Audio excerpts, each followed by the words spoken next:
Read on. So he and his sons fled into the mountains and left all that ever they had in the city. You see what they did there? Read that. And left all that ever they had in the city.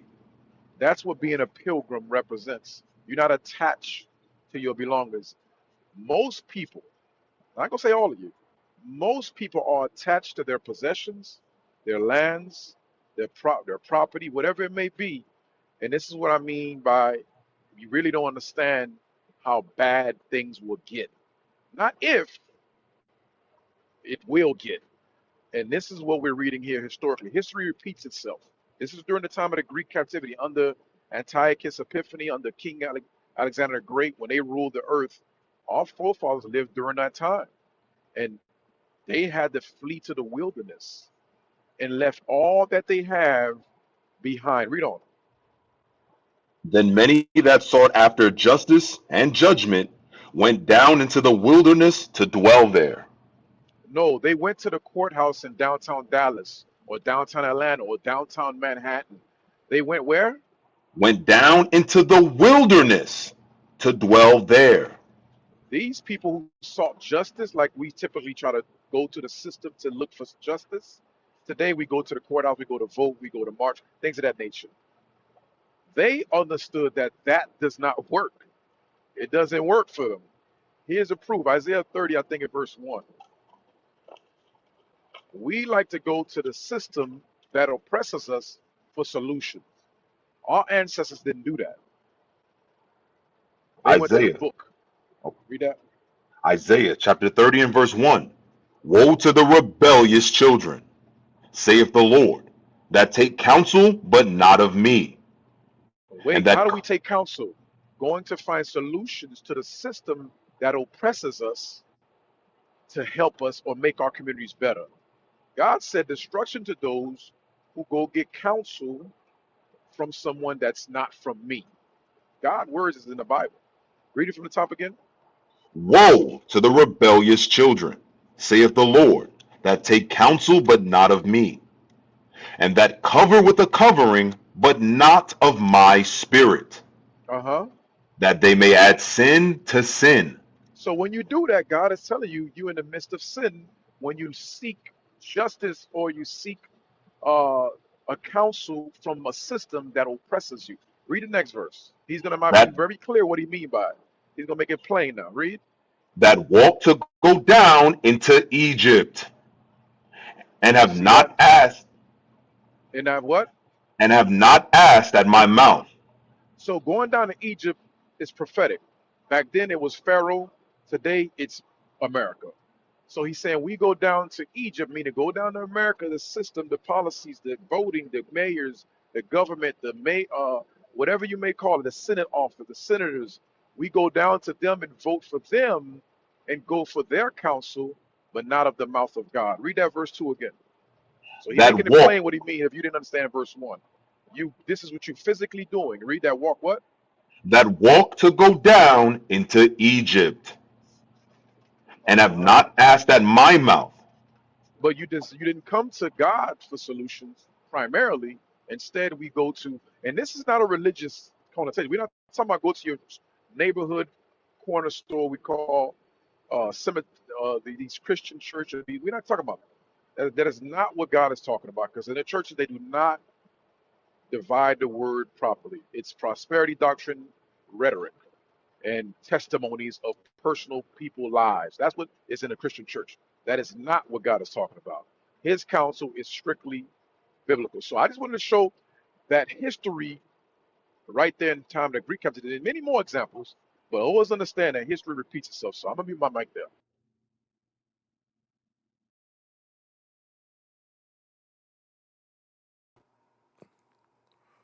All right, here we got who did not go? Let's see. Think everybody up here went. Let me get some more people up here. Pink, you already went, right? And if we're gonna clear the stage too. Pink, you went already? No, I didn't go. All right, go ahead. Okay, yeah, I was. I'm just responding to the question about food stamps and stuff. I'm thinking that if you're receiving these food stamps, um this it's like you were dependent on the white man for assistance. And they put you through hell to get them stamps. They ask you for your birth certificate, they ask you your social security card. You have to have this, you have to have that. So if you doing all that, you might just get a job, because I have been on food stamps before and I've been on public housing. They want you to make a certain amount in order to get it. And if you don't make that certain amount, they take you off of it. So if I'm gonna do all that, then it's better off for me to get a job and to work. So losing food stamps to me is really not even no big deal, because most of the girls that you see, they got their food stamps. They have their nails done. They have that long eyelashes, and they spend all that money on that Malaysian weave. If you can get all that weave and have your nails and stuff done, then you can afford food. Now I'm not talking about the disabled people. I'm talking about the people that can go to work and actually get a job. I mean, if you can afford nails and eyelashes and braids, you can afford to have food and put something together and make food, like rice, beans, ramen noodles. And I had food stamps for years, but I knew at some point that it wasn't gonna be there forever. So Hey, all sis, these I'm folks glad you're is being honest about what you're saying because we have yet to hear that on the floor. Because what you're saying, majority of our people fall in that category as far as hair, nails done, weave in their hair. So we ain't, like you said, we're not talking about those who like, need this assistance. yeah. Because when I go to But the food stamp those, office, their hair and they're looking better than mine. So all right. these people be talking about, they getting on the YouTube. I seen a video of one girl. She was bragging about how much stamps she get. Like she said she get 1,100, and you not getting no stamps, and we are. So I didn't feel bad about Trump taking people out of food stamps. And And that's that's the Section 8. and that's of the Go ahead. Lord. That's of the Yeah, Lord what you said. yeah, and the Section 8, it been on. I know people have been on Section 8 for 20 or more years. Like, why would you want to be on that assistance for that long? And that really stops you from making money, because if you make over a certain amount of money, you cannot be on it. So some people that I know, they only work a certain amount of hours just to stay on it. That's not no, that's not good. That's bad. And I Hey, know we people that read it get food earlier. stamps that sell them. You We said read it what? earlier. Get that again, First Corinthians, I Okay. think 7:31. We read that earlier. But read it again, Rita, because you're absolutely right. There's some people that not only that they make minimize their work so they won't make a lot of money so they can continue receiving those benefits, but they also some of them sell their food stamp to others to make cash and make money off of it. And Yes, it's I read that. have a coworker that I used to work with. She used to sell all her stamps, and she just See? bought her kids ramen noodles. Like, she got a lot of stamps 'cause she had 4 kids. She sold all her stamps and just bought her kids ramen noodles. And I felt so bad for them kids. But that's what she did. Every time she got stamps, she sold them. Okay, read that, read it. First Corinthians chapter 7 and verse 31. And they that use this world as not abusing it. You see, stop right there. See what God say? You could use it. So there's nothing wrong with having assistance if you need it. But majority of our people abused that liberty, that the program that was allotted to them. They abused it. But God say don't do that. But we can use the world for its for whatever programs they may have to for assistance, whether it's Section 8 WIC, food stamp, things of that nature. But what did our people do? They abused it. They found opportunity. Majority, not all of them, I ain't say all of you, the majority of our people found opportunity to go ahead and, you know what? I could get this food stamp and hold it for next month and stack up on it, and I could sell it to other people, so I could get cash to go to this store or hair salon to buy me this long Brazilian hair. Now I could look good, but that's abuse. And now the Lord is shaking up the tree right now. He's moving the hearts of the government or whoever in power to cease those things to shake up the tree. Read it again. And they that use this world as not abusing it. For the fashion of this world passeth away. Right. So now when you fell in the predicament of abusing it, now you have no outlet. Because abuse is, okay, you got the assistance for a time period of time, for a period of time. You had means to get out of it, but you stayed in it because you got comfortable in it. So you never bettered yourself to get a job, to do something or find an opportunity. Instead, you say, you know what, I'm comfortable here.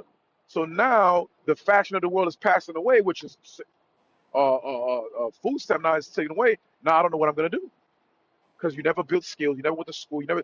These are the now you're in a predicament where, like A1 put it, hunger turned into crime. Somewhere along I'm misquoting them, but that's what essentially is gonna happen because you abused it opposed to getting yourself together to getting out of it. But hey, that's the majority of our people mindset.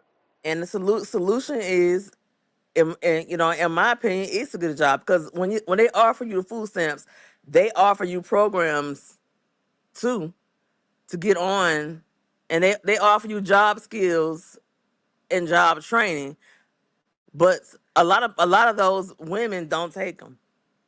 They say, oh, it's too much. It's you asking for too much. They do because I know because I have been on government system, and they offer you a lot of programs, and I have been on welfare for not a long time because they don't give you number $250. What can you do with that? Nothing. I mean, what can you pay? How can you pay a rent off 250? So they give you a chance while you on welfare to get a job and to get a skill so you can get off of it. But some of them women do not take advantage of that. So when the Trump taking you off of welfare and food stamps, it's good because you've been on food stamps for what 20 years and you still haven't done the training because the what Esau does give you a chance to get the free training, and you can go to a community college to get a skill like nursing, or like you can get a job at McDonald's. I had to do a nursing. I had to clean up doodle and pee just to make ends meet. But some of these women don't want to be CNAs. They don't want to work. So I really I really didn't feel sorry for her. I feel sorry for the people that are old and can't work. But for the majority of these women, it's no excuse to be complaining about food stamps and talking about you gonna steal out of Walmart. No, just get a job and do the training that they offer you so you can get off of it and stop laying up with these no good men. You keep on choosing the same. I know it's people that's got their own little story about their men, but they keep on choosing these same no good men all the time, and then want to blame the white man, using the white man as their father. Trump is not your sugar daddy. You had them kids. You need to take care of them. I mean, that's what I had to do. I have kids. I had to go work at the fast food. I didn't want to work at fast food. I had to clean up doodle and pee and change diapers at a nursing home to pay my rent. But some of these women don't want to do it. So that's my little view of it. Yeah, that's my view.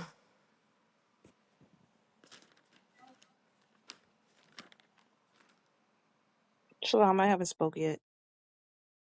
Sorry. I just I think everybody's had a lot of good stuff to say, but I do want to kind of like bring statistics into this and let people understand that um, everybody who has food stamps or Section 8 is not necessarily unemployed. I've seen married couples at the appointments applying. The income that people are making is not making ends meet, even with married couples, even with people that are working. I've worked for the county and still was qualifying for these programs. So when people say my taxes are paying for this, my taxes were paying for my own stuff too.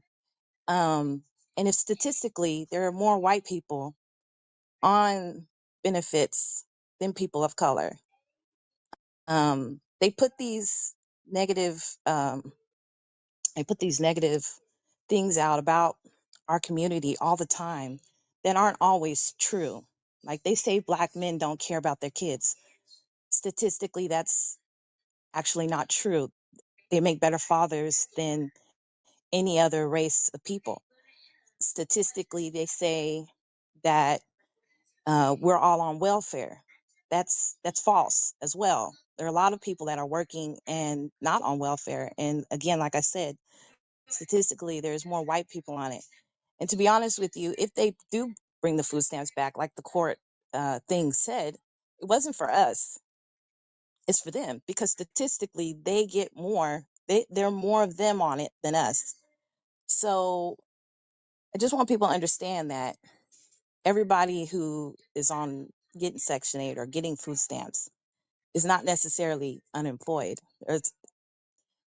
The minimum wage is not letting people make it. People are having to get 2 or 3 jobs and still not having enough to pay their rent, like in New York and California, where the rent is super high. So, like the sister said earlier, we need to have a little bit more compassion because everybody is not a bum trying to just get over it. There are some women, that are doing that, Well, but well, sis, it's not everybody. we definitely agree with what you're saying about the whites and the stats you're giving. We don't disagree we don't disagree with it at all. But the facts that remain, majority of our people utilize it to suit themselves or abuse that these programs. But to your point, yeah, I mean, unfortunately, the ones who use it lawfully are affected by it. But the Lord, that's how the Lord works. If you're looking at the spiritual side, opposed to looking at carnally, if one of us is off, the Lord will destroy the whole thing. It doesn't matter why, because He wants each and every one of us to hold each other accountable. We can't turn a blind eye to what we see our people's doing, whether you agree with it or don't agree with it. You got to speak against evil, and this is the purpose of these platforms and these conversations, because we have to focus on the reality of what's taking place out now. Statistically, yes, but that's not the topic. The topic is not about the Caucasian, about how they have more Section 8 more or more government programs more than the black race. The topic is the ones that of our people that are utilizing these programs, and that's what we're focusing on. But again, we do agree with all what you said. We don't disagree with it, but we want to focus on the ones of our people that are majority using it and abusing these programs. And what is the solution now that we lost? Now we're losing it. What is the solution? I think one solution is that we're very dependent on everything that this system has set up. We don't know how to kill a chicken. We don't know how to plant.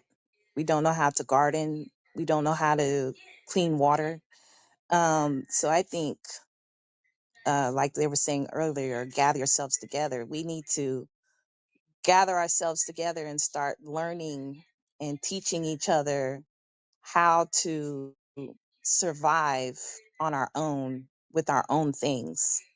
Um, if someone knows how to start a garden, let's start a group to get the other sisters and brothers to know how to start a garden. If somebody knows how to feather a chicken or kill a goat, we need to have those people teach everybody else how to do it so that we don't have, when shit hits the fan, I can go catch a few pigeons and, you know, feather them, gut them, clean them, cook them. So I think that is part of the solution, would be to learn how to do things for ourselves. Yep, Sisters, yep, I agree. But go ahead, go ahead. Lance. we got Janelle. Now, as for, hey, she know how to cut a chicken and clean that chicken out. I don't. That's why I said we need to learn.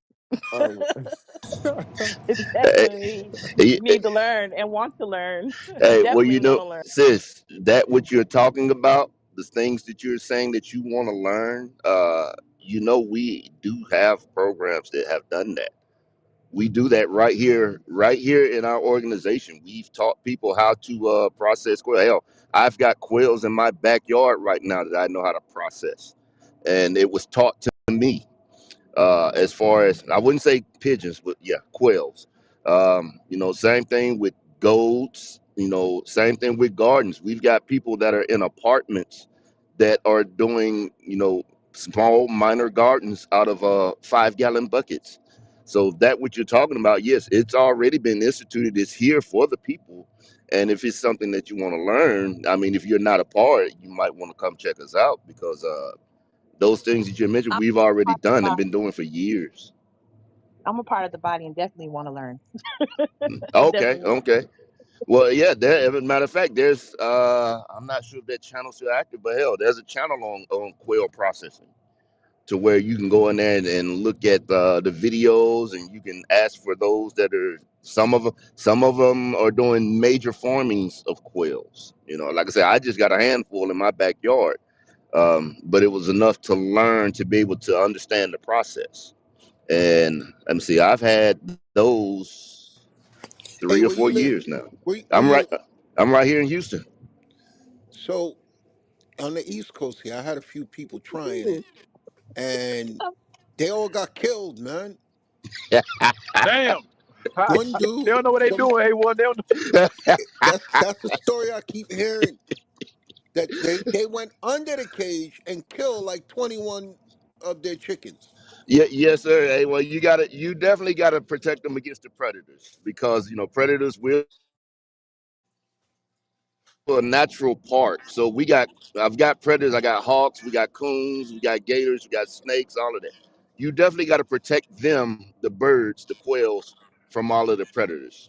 Mine are on a raised bed on a table, and it's all caged around. And I go out there every couple of days, make sure they got food and water, keep the nest clean. But we process their eggs, and when I got too many males, I'll process the males for meat. And I've got probably about half a dozen of them in the freezer now. Yeah, And I've been hearing a lot of horror stories of, yo, what happened? They was all excited. Then they like, I came home one day and all of them was dead. I'm like, damn. yes, Definitely sir. reach out to people and see if I can find out who can help me with that. I'm in Houston too. All wow. praises. So yeah, when you come to the congregation, just we started that quail program right here in Houston. So you're right here in the home where it started. So all you got to do is ask one of the officers, or ask one of the sisters, one of the senior sisters, about the quail program, quail processing, and you I'm got gonna do a it right you got a now. whole slew of information. Hey, Mister, they have, some people who put 2 feet to 3 feet chicken wire. They dig so they won't have certain animals dig under the fence. Some people do that as Hmm. well. Some people Yes, do sir. that as Yes, sir. well.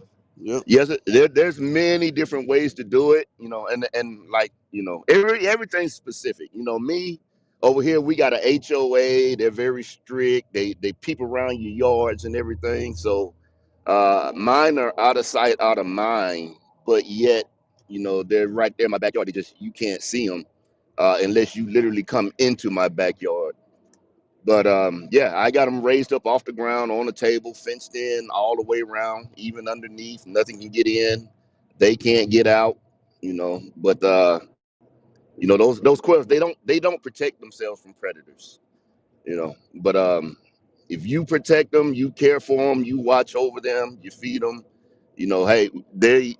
I got to the point where we were giving away eggs because there was too many eggs. We didn't know what to do with them.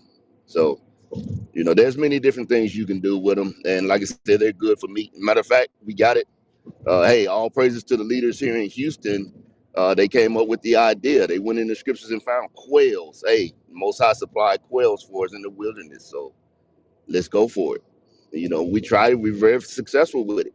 And these birds that I have now, you know, I'm supposed to updo them every year. These birds I've had now, they're 3 years old, and I just didn't have the time to just go and reproduce a whole new batch this year. But they're 3 years old and they're still laying eggs and processing everything else. So, but I'm gonna mute my mic on that. But sis, Mi- yeah, check us out. Check us out.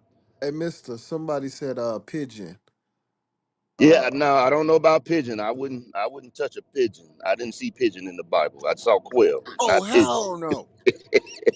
Even if they was lawful, I'm sick of them in Yeah, New York. They especially make me especially them New sick. York pigeons. Them New York pigeons are niggas. Yeah, even if y'all found out it was lawful, I'll be like, hell no.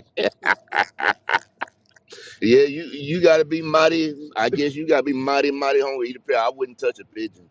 Yo, Mm-mm. them New York pigeons don't even know how to fly no more. They walk, they like this. Where my food at, bro?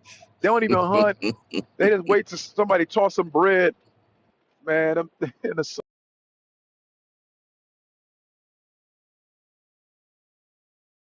all right, here we going to Jania. You just came up. I think yeah, Jania. Let me make sure. Sister just fill up the stage. Oh, Kiki. Shalom. Yeah, go ahead. What you had?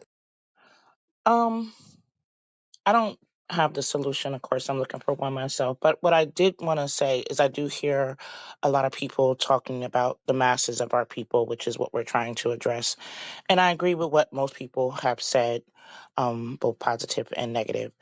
But dealing with the our community, like our people, it's the accountability. Yes, there are single moms out here selling their food stamps and things, and they're not going to rich neighborhoods selling those food stamps. They're selling it to their own people.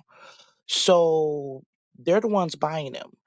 When they see these women in Malaysian weaves and things like that, they're not correcting them. They're not saying, "Hey, that's unnecessary. You're on food stamps, sis." There's no accountability. There's a lot of coddling. Our own people support the nonsense, and then when something like this happens, they go give their opinion about the nonsense, and they're not openly correcting these people. Before I came into the body, nobody corrected me for my foolishness. I could have went out there and did anything. I got all kind of praise. I got, "Girl, why your hair not done?" And then when I did come, not that I wear weave, but let's just say for an example, with some fake hair or anything, it was, "Oh, you look great." So they're coddling this behavior. And then when something like this happens, they say, "Oh, because it doesn't apply to me, let's point out the wrong that our people are doing." Well, they accommodate the wrong, they accommodate the evil, they make it plausible for the evil to happen. I've had, when it was a time where I was on food stamps, people have come up to me and asked me, "Are you selling your stamps?" And I'm like, "Why would I do that?" And I've always worked. I've been working since I was 15 years old. What state you in, sis? I'm in Pennsylvania currently. So I don't know if you know. I don't know if they still do it, but there were stores that were not the people. The stores where they will buy them, or Yeah. they'll turn into money. They still do that. Well, not in Pennsylvania. Originally, I'm from New Jersey, and like back when my mom was getting them, I'm an '80s baby. So back when my mom was getting them, yeah, she would be part of the problem. She would send me back when stamps was paper, and you would go with a note, and they would use her stamps to get her cigarettes. So if that's what you're talking about, I remember that. That doesn't No, happen but now, or at least not around me. I know, like in Brooklyn, they was raiding stores. A lot of them, you can't even call them bodegas no more because the Northern Kingdom ain't got them no more. It's all Arabs and Hamites working for them. where they got some deal where they're giving money for whatever's on the card. You know, Yeah, there was a special here last year. There was a sting, and I don't know how they was doing it, but them Arabs was making millions of dollars.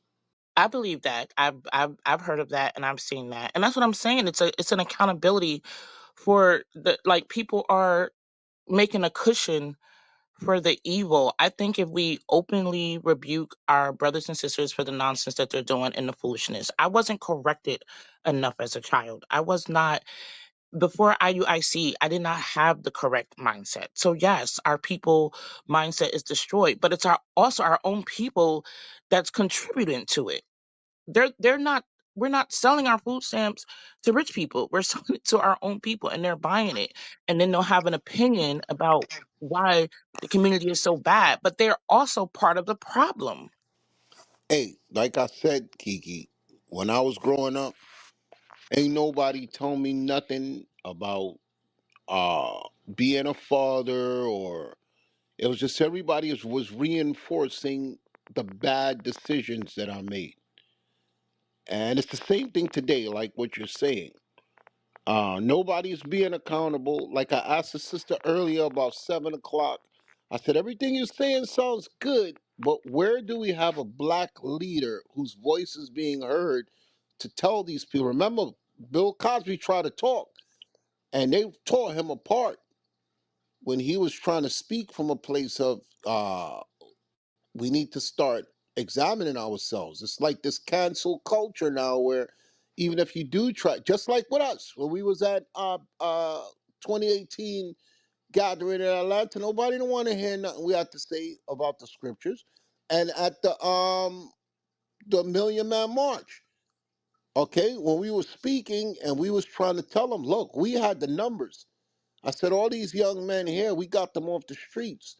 We got them to with some. Nobody wanted to hear what we had to say. Y'all go and y'all watch the video that we just posted up.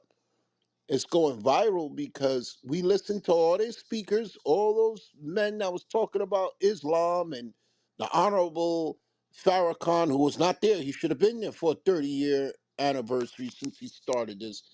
And nobody had anything to say. It was just one of those things where there were experts out pointing out what the problem was, but once again, no solutions. So I'm not that type of person. I'll only point out the problem to let the person know, look, I identify with you. I've been Hmm. there, done that. That's the only reason why I will harp on the problem. But now we about solutions. I'm in the Bible for the solutions. I'm in the Bible because I see a future. I'm in the Bible because that's the only way that I see there could be change. So that's why earlier I went the whole night without giving no scriptures, and I knew it was going to be that everybody coming in here and they're experts at pointing out what the problem is, but absolutely no solutions to fix it. But go Hmm. ahead. I agree with that too. There, a lot of people don't have the solution, and I came into the body for a solution because nobody was making me feel shameful. Nobody was holding me accountable, but they had a lot to say about what I was doing when, again, things like this arise. And I think it may not be a solution, but I think correction, and that's what I find in the body. I can't go to the school and look any kind of way. I can't dress any type of way or talk any type of way or behave any type of way around righteous brothers and sisters, and it's just not enough of that in our community. There's a lot of opinions, there's a lot of uproar, but nobody is saying anything directly to that person. We all got so-called friends or people in the world that we can correct or we can say anything, and you don't, because you don't want the backlash, you don't want to be judged, you don't want to be the party pooper, and they don't say anything. We can come on this platform, which I love this platform, and say all we want to say, but are you saying it to the people that you physically are around every day? Are you saying it to your mothers, your brothers, your sisters? Are you telling them what they're doing is wrong? Nobody did that for me, and so I was a mess. And now that I'm better, it had nothing to do with my family or the people that saw me spiraling. It's strangers. People, when I came into the body, it was strangers that put me on the right track. It was strangers that made me open the good book. It was strangers that told me what I needed to do and how to raise my children. There's people here saying this and that. Go tell your family because they're doing it. For people to say this is my personal experience, great. Did you tell those people what you're telling us? Did you correct these people? I walk down the street every day. I don't see nobody getting corrected. I don't see children getting corrected. Now I know we live in a dangerous time and it's not like auntie being on the porch and they could say, like when I was growing up, my neighbor would cuss me out if they saw me doing something horrible and then go tell my mama and then I would get it again. You can't do that now. Somebody would shoot you for saying something to their kid. I get that. But when it comes to your own family and friends, are we saying anything? Are we doing anything? Are we letting the people know? Yes, food stamps, government assistance, Section 8, that was, in my opinion, now that I know what I know, that, in my opinion, that was a gift from the Most High. I don't give the government any credit for doing what God blessed me with at the time that I needed it. No, I did not depend on it because He also told me who my enemies were. And so I'm going to use it for what I need to use it for, and then I'm going to keep it pushing.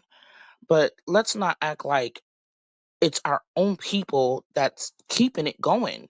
They're keeping it going. Unity and accountability and shame, and for people to look at themselves and say, I'm part of the problem because I did not say anything. That's just my take on it. Yep. Read that Leviticus 5:1.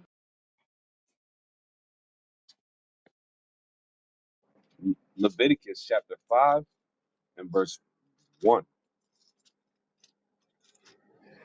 And if a soul sin and hear the voice of swearing and is a witness, whether he have seen or known of it, if he do not utter it, then he shall bear his iniquity. Right. So the Lord was saying exactly what you said, sister. That law right there, a lot of people don't realize that's a heavy law. It says whether you have seen it or heard of it, if you don't utter it, you shall bear that person's iniquity. But people be like, they do the three monkeys: see no evil, hear no evil, and what's the third one? Speak no evil. That's how people be the three monkeys. But I be my mic. If we made our friends and family feel more ashamed for the nonsense that they're doing and the criminal acts and the foolery, and not let them make us feel uncomfortable because we're doing the right thing, but rather make them feel uncomfortable because they're doing the wrong thing, we can kind of clean up our own communities. I I've done it with my family. When I first came into the truth, they had a lot. It was a lot, They shunned on me for a lot of things, but I stood my ground, and my children stood their ground, and now they conform to me. They know not to do certain things when I come around. They know not to say certain things when I come around because we make them feel ashamed for it. They're the problem. We're not the problem. Why are we dulling our light? They're the problem. And they're cushioning the problem, keeping it going. But the same ones that's complaining about it is the same ones that's keeping it going. They don't say anything. They get on here and make themselves look good. They get on other platforms. They get on the internet. It's horrible. Say something.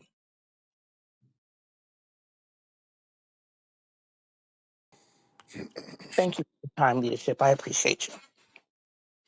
Yep, yep. Oh, praises. Who we got? Hey Dan, I see you came up. Dan Israel. Shalom, Bishop. Shalom, Shalom. Bishop. Yeah, I seen you. You was the brother who brought up the pigeon meat.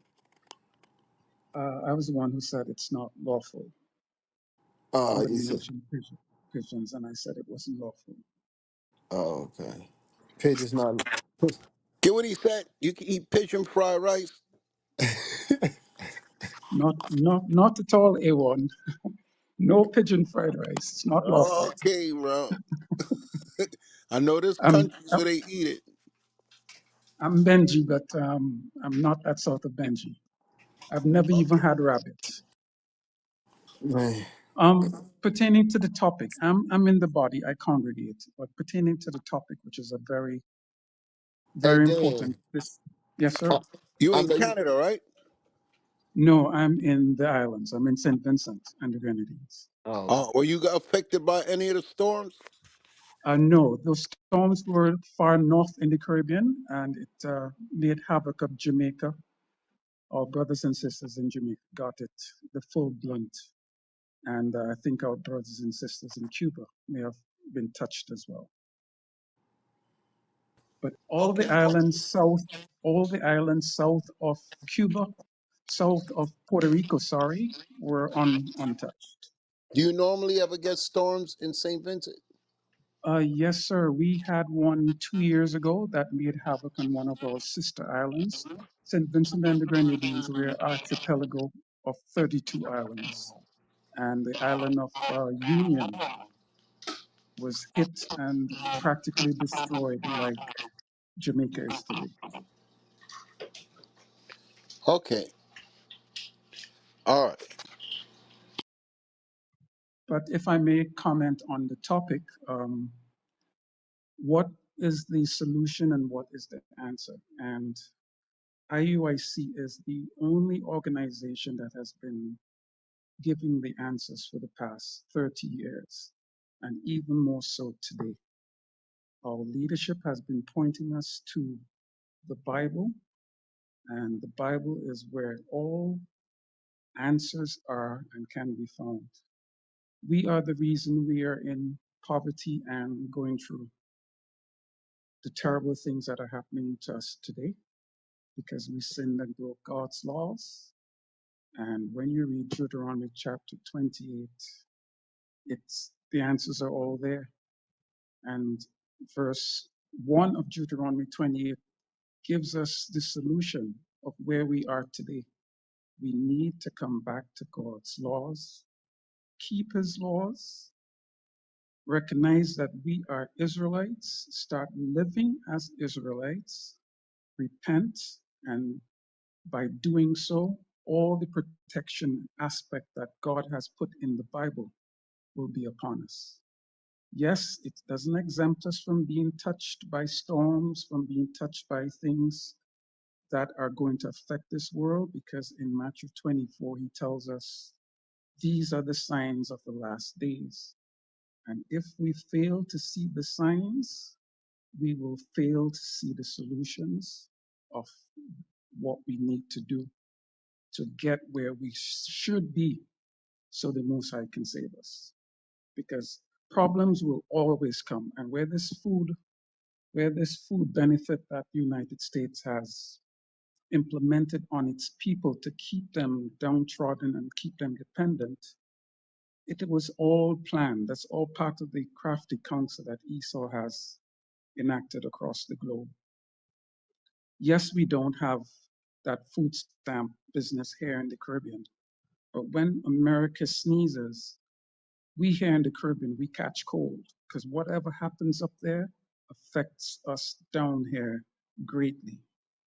We are a separate nation, but we are Americanized like you would not believe it. Whatever happens in the United States is already happening here in the islands. So to, to land my plane, to make it short, the answers are given by IUIC. We need to come back to God. We need to keep his laws, and then we will get the protection. And still, we need to understand that that protection does not mean that we will not get touched. I mute my mic.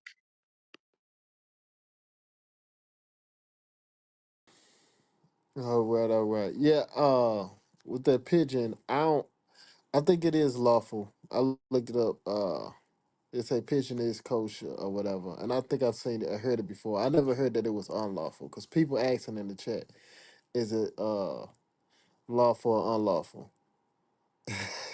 So I It's, say pigeon. when that came up, when that topic came up about lawful foods, pigeon and ostrich came up, and I went up Let the me look chain of at it. command and asked about it, and I was told from higher up that it's Uh-huh. not lawful. So Let me see. unless the wisdom, the waters has risen on that, that is what I Right. was told. Gotcha. Because some people saying they heard it on the they said they heard it in watch and read. Some people say they hearing it different. But let me make sure. about the Just pigeon. stay away from the one in New York. Them one in New York ain't right. Them ones right there, man, I don't know, man. Them lawful or no lawful, them things ain't right. The pigeons and the doves are two different. They're of the same variety, but they're different.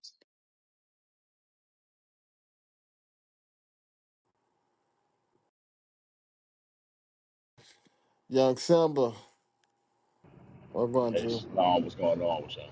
Yeah, you ever had pigeon before? No, but it's lawful. There you go, Dan. I don't know. I might try I it. missed that. You might have to Could you say it find again, please? a place to buy it where it's clean. You know. I don't know where you will buy a pigeon clean, but I'm sure you can find out. Can I intervene? I just want to comment. Pigeons are actually pretty good. I know how to hunt them. That's what we used to do back when I was growing up. But there's just a strategy of catching them. Anyways, thank you. There you go. All right, Dan, we got to clear it up. I don't know who you heard that from, but yeah. So, I know. Kunta, could you confirm for me that pigeons are lawful? Yeah. Hey, young Simba. Cause I mean I never read that it wasn't lawful, and I'm looking at it. Let me make sure. You said they told you what about it? They said it's not When in the when dove family. Was when I when I was making inquiries into it, because I also asked what about the ostrich, and the information that was disseminated down to me from leadership said that pigeons weren't lawful. Now this was like 3 years ago, so I don't know if the waters have risen or if I just happened to have gotten the wrong information or misunderstood what was said. But that is my understanding. right. Uh, yeah, I don't read that in the scriptures at all. Nah. Let me see. Unless it's two Yes, different why parts. I asked about it is that I knew we offered doves for sacrifice, and we wouldn't be offering unclean foods for sacrifices, turtle doves. And Right. pigeons and turtle doves are basically of the same family, but they're slightly different. You said we turtle doves for sacrifice. What'd you say, Dan? Not necessarily. Um, I shouldn't use the word turtle doves. They offered doves for sacrifices Right. They didn't offer because pigeons up. Let me make I'm sure, not because I sure. think I. I've never seen the word pigeons in the scriptures and in my Hmm, research. It's in Leviticus 1 and 14. there you go. Read that I was Leviticus just about to 1:14. say. All praises. Because I read it before. Leviticus chapter 1, verse 14. And if the burnt sacrifice for his offering to the Lord be of fowls, then he shall bring his offering of turtle doves or of young pigeons. Ah, there you go, Dan. See, you've been walking Thank past you, all them thank you, pigeons. thank you very much because I stand corrected. Turtle doves and all of young pigeons. I'm going to take this up now because There I you have go. had pigeons before in the past. Thank you. Now you can get the pigeons. You ain't gotta walk past them no more. All right. Aaron, Except for the New York ones, like Jordan. not the New Yeah, York pigeons. not the New York pigeons. Man, you look here, y'all are bolder than me because I'm not touching it. I just seen some things pigeons eat that it's like, how's that even possible? Mm-mm. Y'all go right ahead. I'm gonna stick with quail. Sorry, but when you look at some of the things chickens eat, I rather eat a pigeon than chickens when you look at it from that aspect. All right. Hey, there you go. Hey, they said when a famine happened, hey, what's that?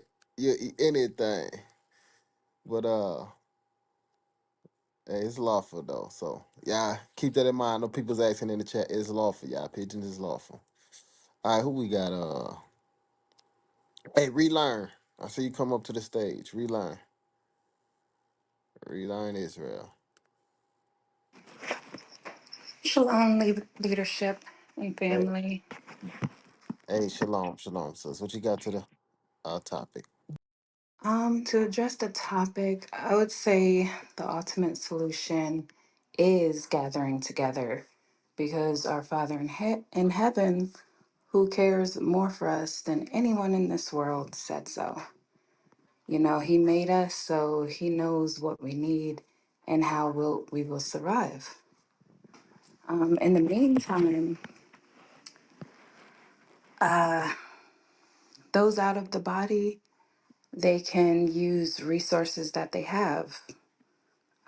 If you have to resort to trading, do that amongst each other. Little side hustles, that can help. For me, I have like an extra vehicle, so if I'm not using it, I'll rent it out weekly. There's plenty of things that people can do, you know, just to start that process. You can start stocking up necessities and basic foods like rice, water, canned goods, cream of wheat, you know, water. Oh, I said water. But yeah. And for me, when I was younger, I had to learn things on my own because my parents. Okay, well, let me start in the beginning. So, in the beginning, I had two siblings in the house, and it was my older sister and my brother. And then I had my mom and dad, but then my dad left. So, after he left, my sister also left, my older sister. Then we moved to a different place, and it was just my mother, my brother, and I. My mother showed favoritism towards my brother growing up. So I learned as a child to be very independent. I learned how to cook early. I just learned a lot. And so since dad wasn't in the house, I was a teen mom.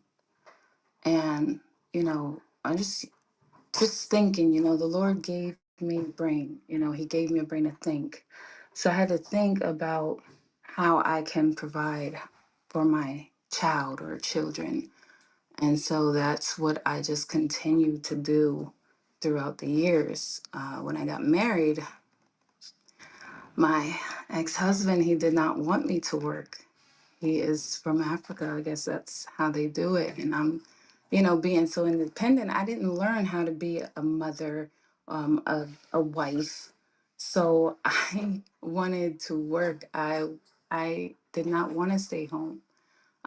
That put a damper on things. So when I was 21, I became a truck driver. And so I was over the road, and my ex husband, he was at home with the kids, and he was furious. He didn't want me to do that. He wanted to do that actually, but he couldn't. So he allowed me to. But then it was always a fight. He would call me every day. I couldn't think. I couldn't, you know, learn what I had to do. So I had to shut my phone off, and then I was able to get everything. And then when I finished, I had to go on the road for a couple of weeks, whatever. They didn't really want to give you home time at that time. So it took me like a month or so to get back to see my kids and my ex-husband. Um, but after we separated, um, well, before we separated, my ex-husband told me to buy this house, and I'm like, okay, I'll do that. And I bought it. He didn't have much to give, so but we were married, so what's his was mine, what's mine was his. So he told me to put his name first. I didn't know about the whole thing, but now I'm aware of it, but I did. And when we separated, he's like, he can't move out. And I had the kids. I was like, you know what? The Lord blessed me with this. He'll bless me again. And so I took that step, and me and the kids moved out. And the Lord did bless me again. So I started doing auctions, going to auctions for houses and everything in the city. And that's where I bought my second house. And then my dad helped me. with some of the things that needed to be fixed up. Me and the kids, we moved in there. I was renting for a while. I had two jobs. I was a part-time bus driver and I was working at Amazon. It was a lot. It was a lot. But I made it happen. Like even though I had so many kids or whatever, I would just find different ways to provide for them.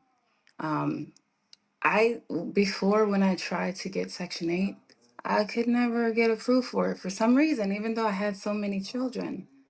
So, and then when I bought that second house, they're like, well, you don't qualify. You have a house. And I'm just like, wow, but there's only two bedrooms and I have X amount of children. But I'm like, you know what, whatever. So, being independent is not always bad. It's not always a bad thing. Just, growing up like that, that is what I learned from my mother. So even though, she gave everything to my brother and everything, where is he now? Okay. I have X amount of housings and able to, you know, keep well. I mean, even though it's still a struggle because, you got all the taxes, you have everything that comes with it. But the Lord, He really opens up your mind, even when you're in the world, because I was in the world, but everything came from Him. And back then, I wasn't expressing that. Like, I just be like, oh, yeah, I did this on my own. I did this and that. But no, the Lord provided for me, even though I was in the world. So people just have to look at that and they have to be grateful for what they have and, try to assist each other as you can. Yeah. So that's You really said all. you said being independent is not always bad. What you mean by that? For my mom, what she was doing was giving my brother everything. So I learned to be independent. Mm, So with them taking the assistance away, it will open your mind to think and find a solution to whatever problems you may face. got you. Now, I don't mean not having a husband or not. I'm not talking about that at all. I'm just saying you have to open up your mind and think and find solutions that are lawful, of course, to help that situation. I got you. All right, cool. When you said that, it made me think the Willie Lynch ladder when he raised the woman. Speak about how the mothers raised the woman Oh, independent. yeah, I was definitely lynched for sure because my brother was oh gosh, I don't want to speak about my brother. Well, he was soft. He was raised soft, and so he's not there yet. He didn't have his dad. He has his dad now, but it's too late. When they're old, we're grown. He's 39, I'm 36. So it's like it's hard to really get out of what he was used to. So Gotcha. All right, Hey, cool. hey, real quick, What's up? Kunta, and I get what you're saying, sis. When you said sometimes it's good to be alone. Now, even that thought process is a product of sin. And I'll explain why. Go back to Genesis. I want you to say said to two. be alone? Oh, you said sometimes it's good to be independent, right? Yeah, but I mean Right. as a family, if you are, family based, if Right. you have a I husband. get what you're saying, but remember, even the thought process of independence, even that, I get it. Like when we live in a sinful world, right? So a lot of times you have to separate yourself from the negativity, right? Or people that don't have your best interests at heart, right? I get what you're saying, and Yes. you're not wrong. I get that, but even in that, that's a product of sin. Now explain why. Go back to Genesis, and we're gonna jump around a little bit. Two. I'm not looking at it. I'm driving right now, but you know what I want. 2 and 22. Yep. Genesis chapter 2, verse 22. And the rib which the Lord God had taken from man, Jump up, jump made, up, jump up. Verse 19, I think. It's not good that man should be alone. verse 18. Yeah. And the Lord God said, it is not good that man should be alone. I will make him an helpmeet for him. So even in the beginning, the Lord made Adam rule over everything, all his creation. And even in that, he said, it's not good that my son should be alone. I'll make him a help meet for him, somebody to help him, somebody that in some regard he depends on, right? He rules over it, but you know what I'm saying? Even with a man with a wife, you depend on your wife to rear up your children in the right way. You depend on your wife to sustain your children or sustain you, feed you, and things like that. Even from the beginning, we weren't made or meant to be independent. Now because we sinned against God, and now because of that, there's all of these different devices that are in the world. Now we have these situations where, okay, now I got to figure it out on my own because I'm around a bunch of people that may not have my best interests at heart, or they may be destructive to where I'm trying to get in my life. But from the beginning, that really wasn't ever supposed to be the case. The Lord made us to be uh, uh, uh, uh, team goal oriented, unity oriented, family oriented, community Yes, oriented. I'm You know so what I mean? sorry. Let me rephrase that. No, you're okay. I understood what you Independent were as saying. a I, nation. oh, I Because got you. I as I got you. I said got in you. the I got you. I got beginning, that we have to gather together just like the Lord told us to. you. Right, right, You right. Now, know, and I He's our understood what you were parent. saying. You good, sis. But I'm sorry you had to go through all those things. But all praise to the Most High. The Lord brought you to where you have a family now, a real family.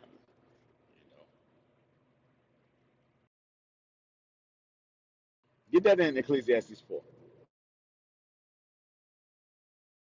I think it's verse 9. Because going back to the topic, a lot of these laws and these things that the Trump administration is administering is to show so-called blacks, Hispanics, and Native Americans that you they're forcing us to come together and depend on each other. They're forcing us back to having a sense of community because we forgot about that. You know what I'm saying? Daddy government then came in and made our women and a lot of our children, a lot of our men, comfortable with suckling at the white man's teat, and he taking his teat back. So inevitably, That's what's going to prophecy. right, exactly. So inevitably, what's going to happen is some black people going to get it and realize, you know what, we were better off when we were standing and fending for ourselves.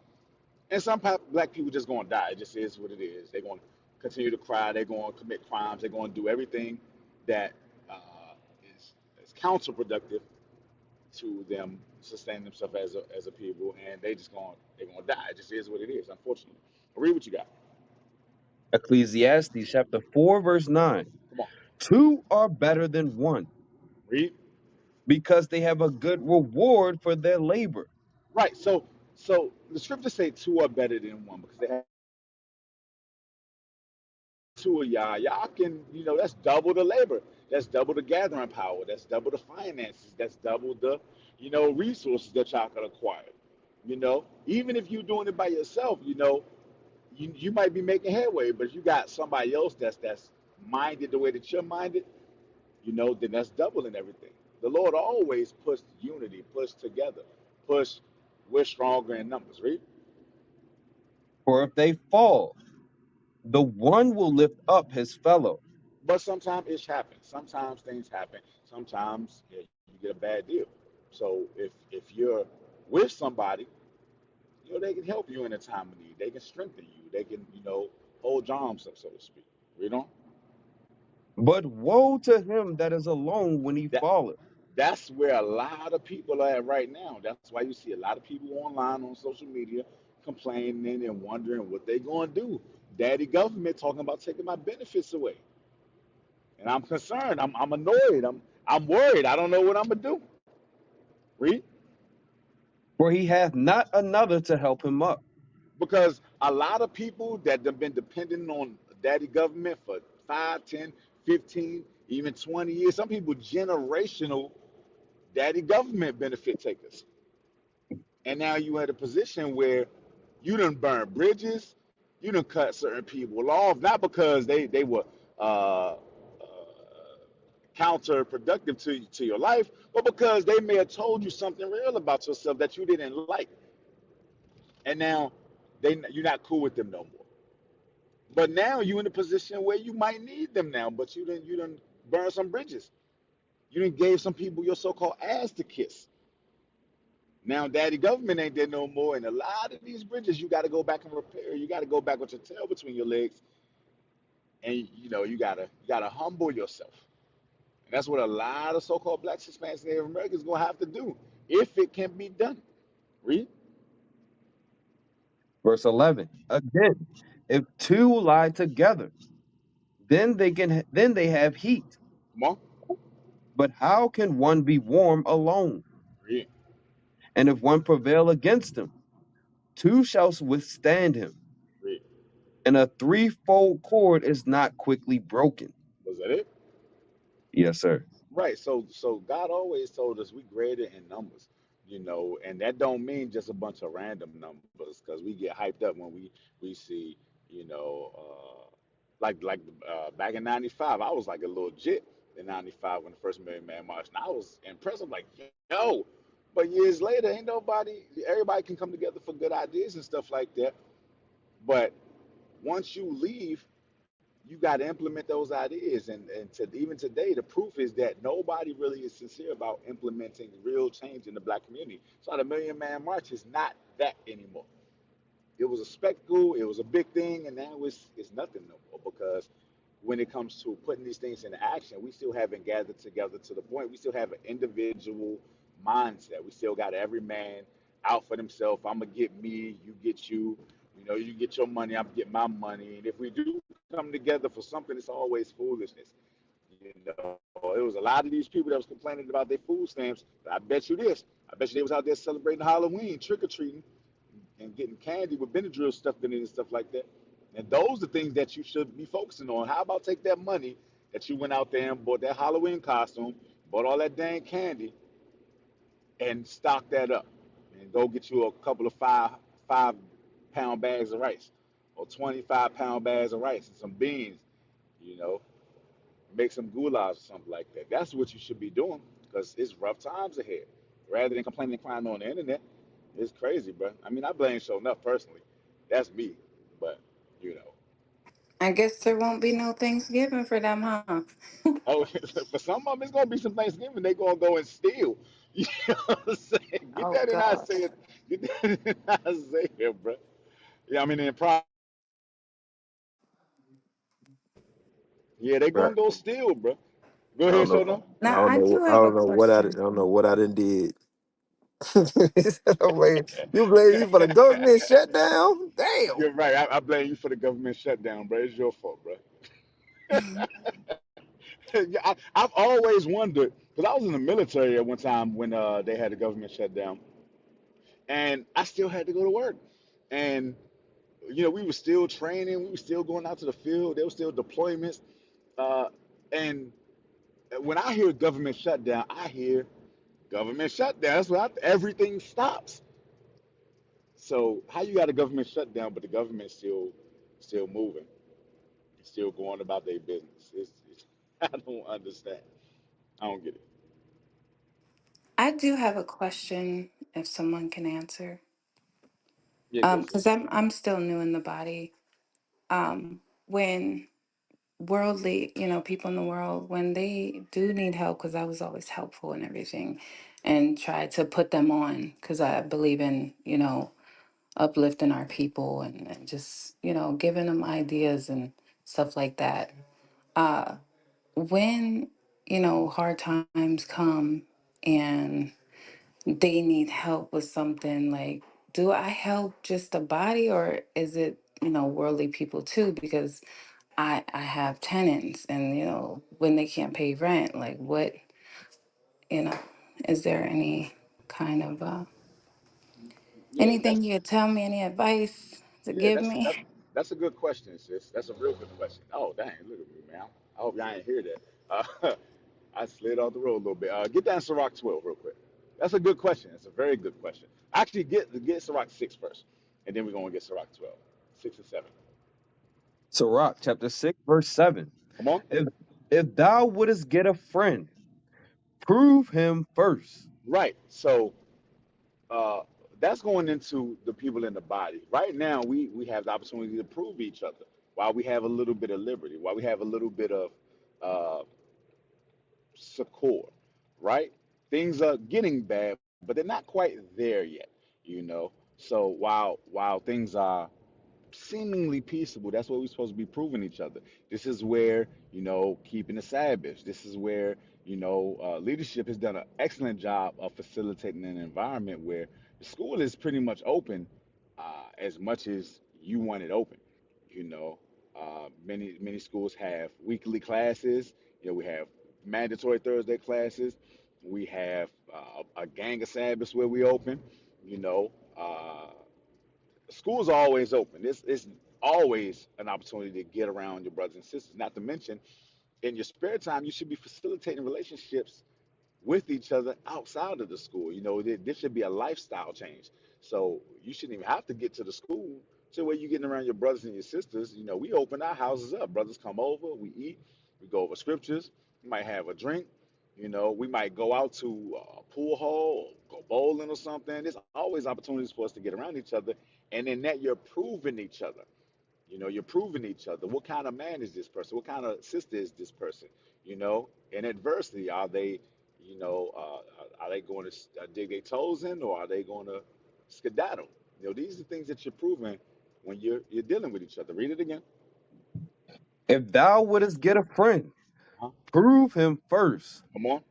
and be not hasty to credit him. And be not hasty to credit someone, because when when you're quick to give someone props, and we do that in the world a lot, we become friends, especially sisters, man. Sisters become friends over like nails. Like a sister has some nice nails, and then y'all get talking about it, and now we friends now. And the men not so much, but God say don't be hasty to credit somebody because you don't really know that person. Read. For some man is a friend for his own occasion. Right, that's what you're proving. Whether somebody's a friend just because you got something that they want, or you have something that they could benefit from. And we see that a lot in the world where a lot of our brothers and sisters, where they, I'm sorry, I've I'm had my getting a share, message. believe me. I know exactly what you mean. Right. We have a lot of people that are acquaintances or friends, so called, that are only there because they can benefit from something, and then when they can't benefit no more, they're not around. God says to avoid that type of scenario. You can only do that by proving people. Read. And will not abide in the day of trouble.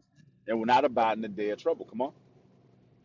And there is a friend who, being turned to enmity and strife, will discover thy reproach. There's some people that's around you because they looking to do you over in a real bad way. Read. Again, some friend is a companion at the table, Read. and will not continue in the day of thy affliction. Read. But in thy prosperity he will be as thyself. You see that when things are going well, like it's a lot of people like that today. It's a lot of people that don't really believe because it hasn't gotten bad yet. But when things get bad, they may become some Judases. They may betray you. They're gonna hurt you, or they're gonna do something, or they're gonna take a deal that's gonna benefit them for the moment, but it'll destroy you. And this is what we're proving right now. This is why it's important to build those relationships and examine yourself and examine your brother and sister around you. Right? Read. And will be bold over thy servants. Come on. If thou be brought low, he will be against thee. So if you be brought low, like we all about to be in a moment, some people gonna show their true colors. Some people gonna show you who they really are. And it's not that they became that. That's who they were from the beginning. It just took that manner of circumstance to expose what their real intentions were. Read. And will hide himself from thy face. Separate thyself from thine enemies, Come on. and take heed of thy friends. So separate yourself from your enemies. You when you see somebody that's an enemy, meaning they ain't keeping no commandments. They are always occupied in evil. It's easy to identify that and separate yourself from that. But what about the people that you call friend?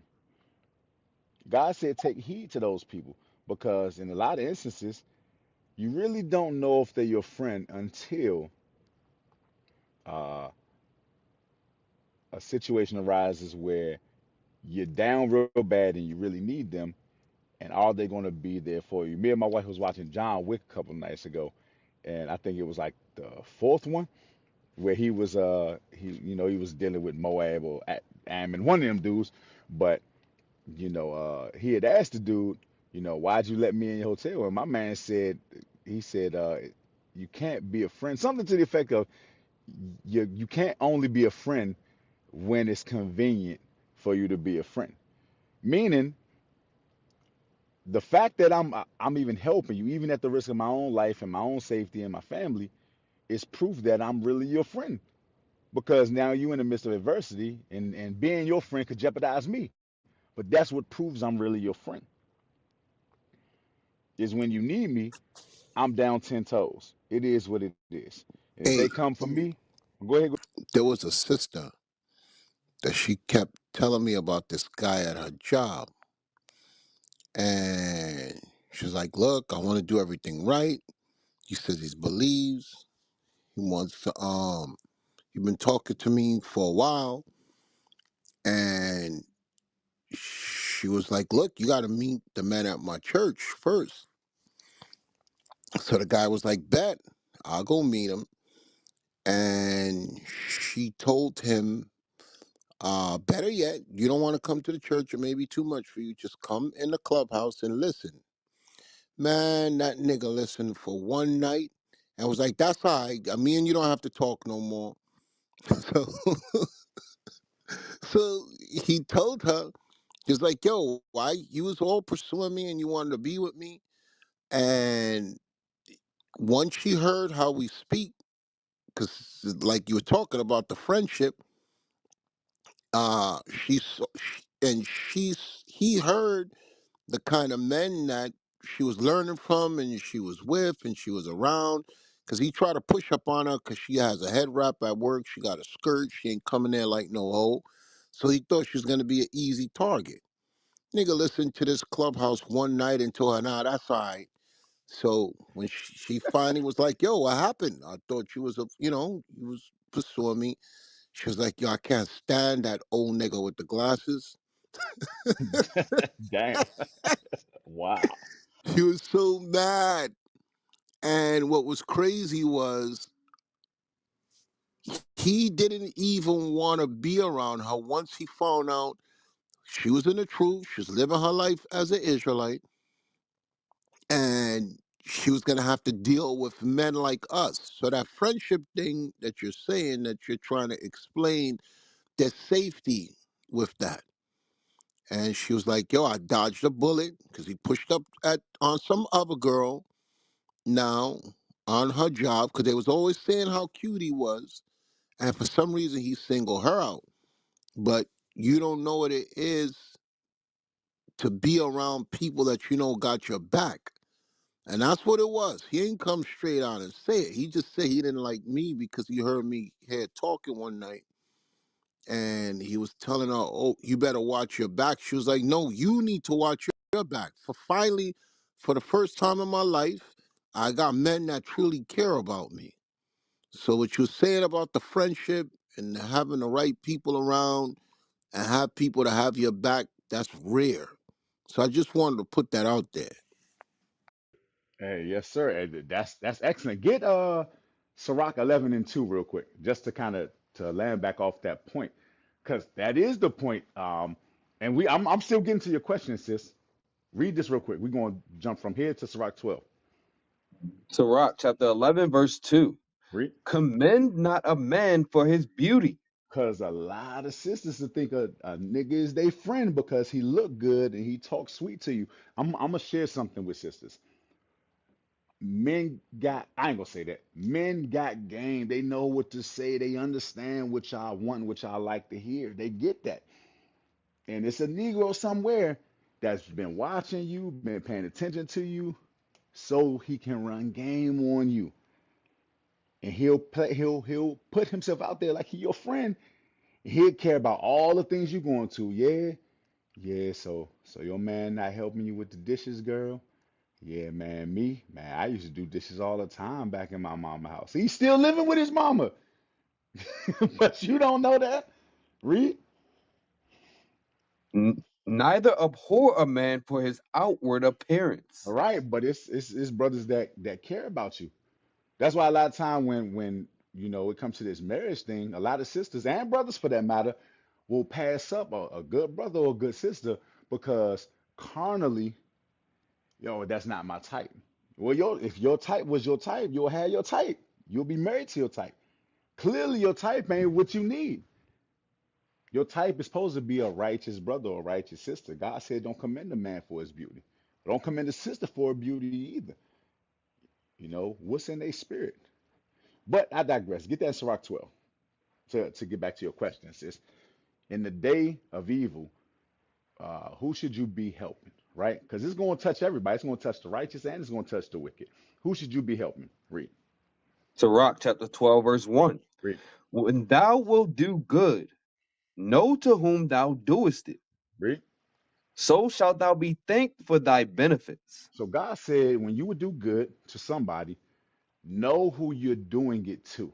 That goes back into proving a friend, understanding not only when times are good, but even when times are bad.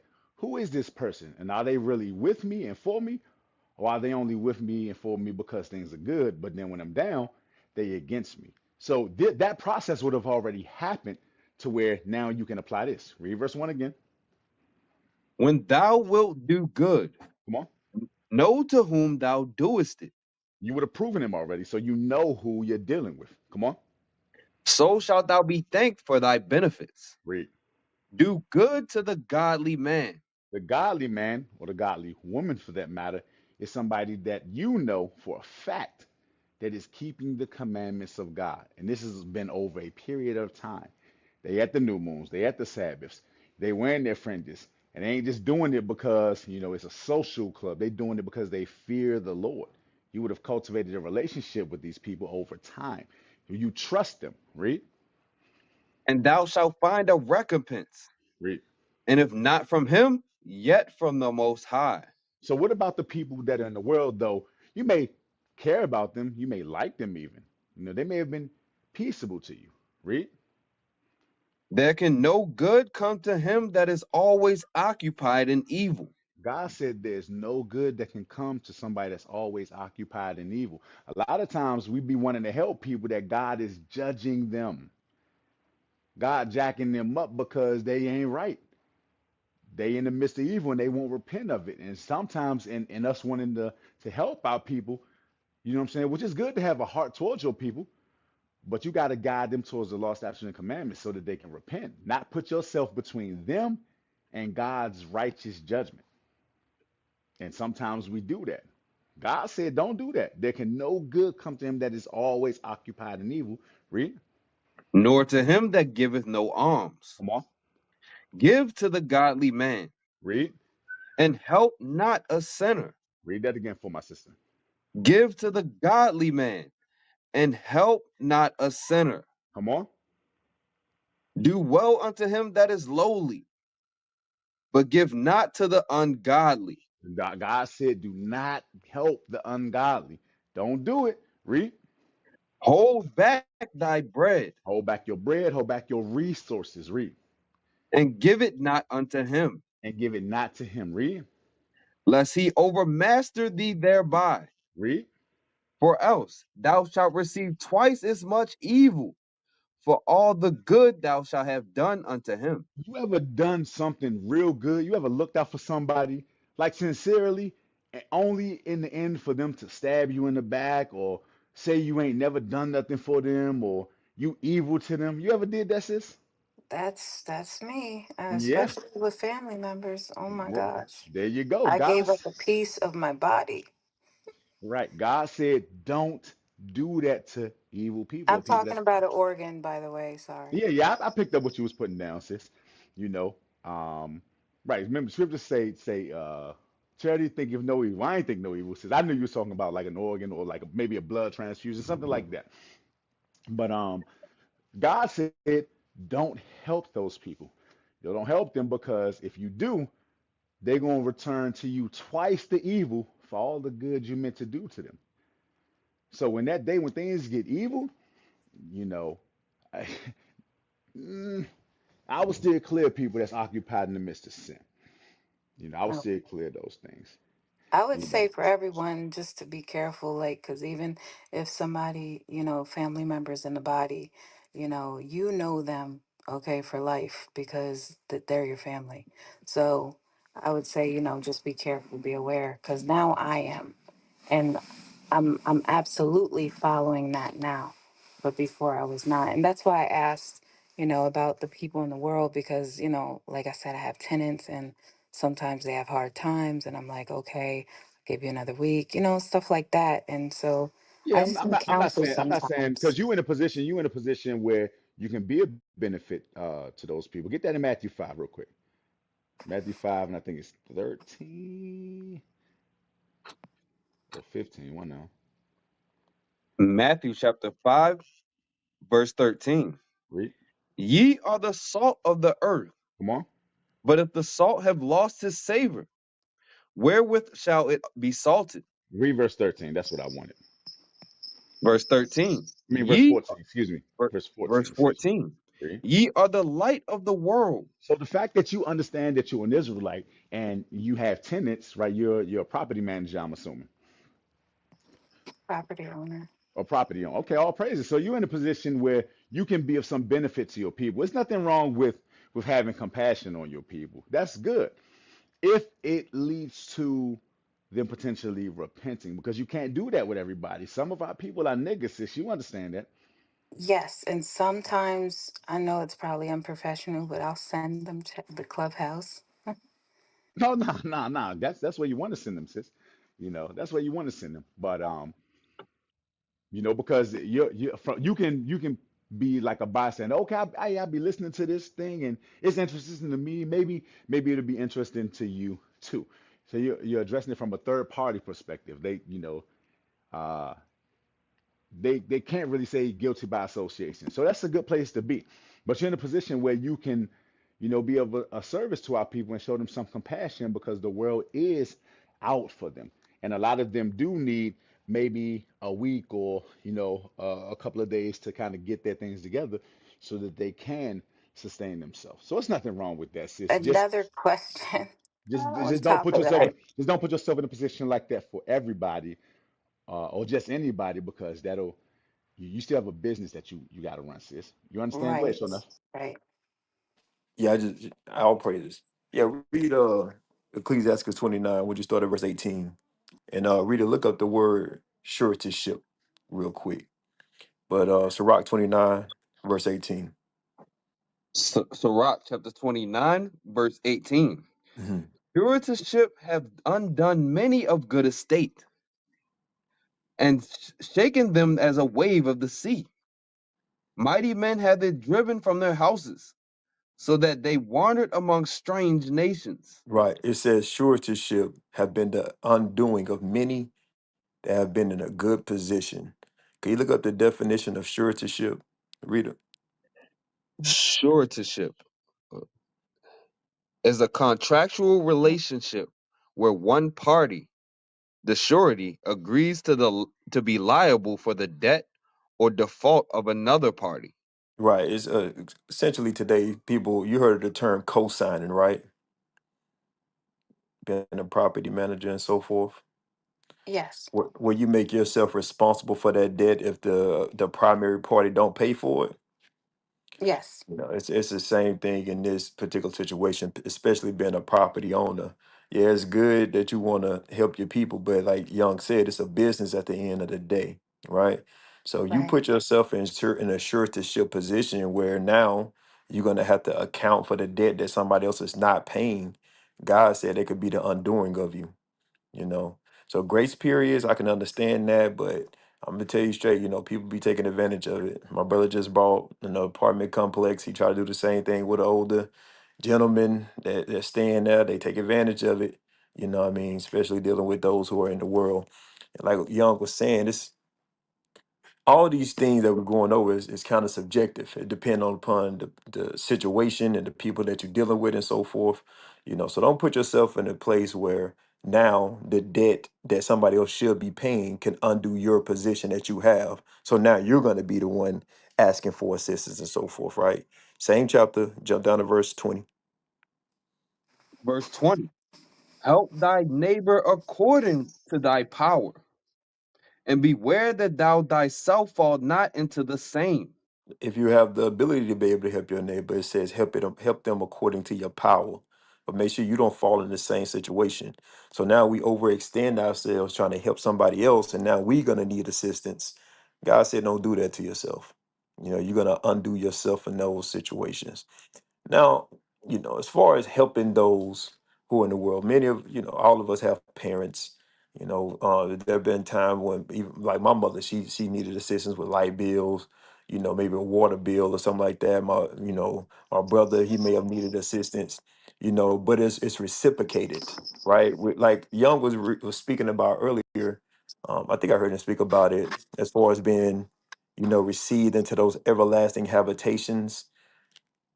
We can't if someone's helping you all the time, because many people on here, your family help you out a lot, and y'all know your family help you out a lot. Your mom and your daddy probably paying your cell phone bill right now. They probably paying your insurance, they probably paying your car note, and then they ask you for a little assistance. You like, nah, you think that door gonna stay open? You gotta be wise in your doings. The Bible says you gotta requite. Read that in Ecclesiastes chapter 3, read verse 31. Ecclesiastes chapter 3, verse 31. And he that requiteth good turns and is mindful of that which may come hereafter. The Bible says when you requite good turns, you are mindful of the things that may come hereafter. In the past, your parents have helped you time after time again. They've been paying half your rent for the last 2 years. Now, they may fall on hard times. They need some assistance with a light bill, and you like, hell no. The Bible says you got to be mindful of requiting good turns. They did good things for you for all this time. They asked for a little bit of assistance, and then you don't help them. Do you think the next time you need assistance, they're gonna be there to help you? Friendship. Those relationships. It got to be reciprocated on both sides. If you're in that position, read the rest of the verse. And when he falleth, he shall find a stay. So when you fall, you shall find a stay. Most of our parents are not, they just love you just cause you. They don't believe nothing that you believe in. They're not doing nothing against what it is that you believe in. They just know they love their baby. Whatever it is they can do, they're gonna do it for you. They're gonna buy your kids clothes. They're gonna do all these things, and if anything was to happen to you, they'll be there to support you. A lot of time we come into the truth, we start burning bridges. And then when you need assistance again, the people that used to help you with no problem, no issue, they're like, nah, I don't know that it's different about this person. I only asked them for $20. I done paid they light bill for 4 months. I asked them for $20. They're like, nah. So now you're gonna need help with your light bill again. And they're gonna be like, man, you remember I asked you for $20 4 months ago? And you said nah. You remember that? You remember that?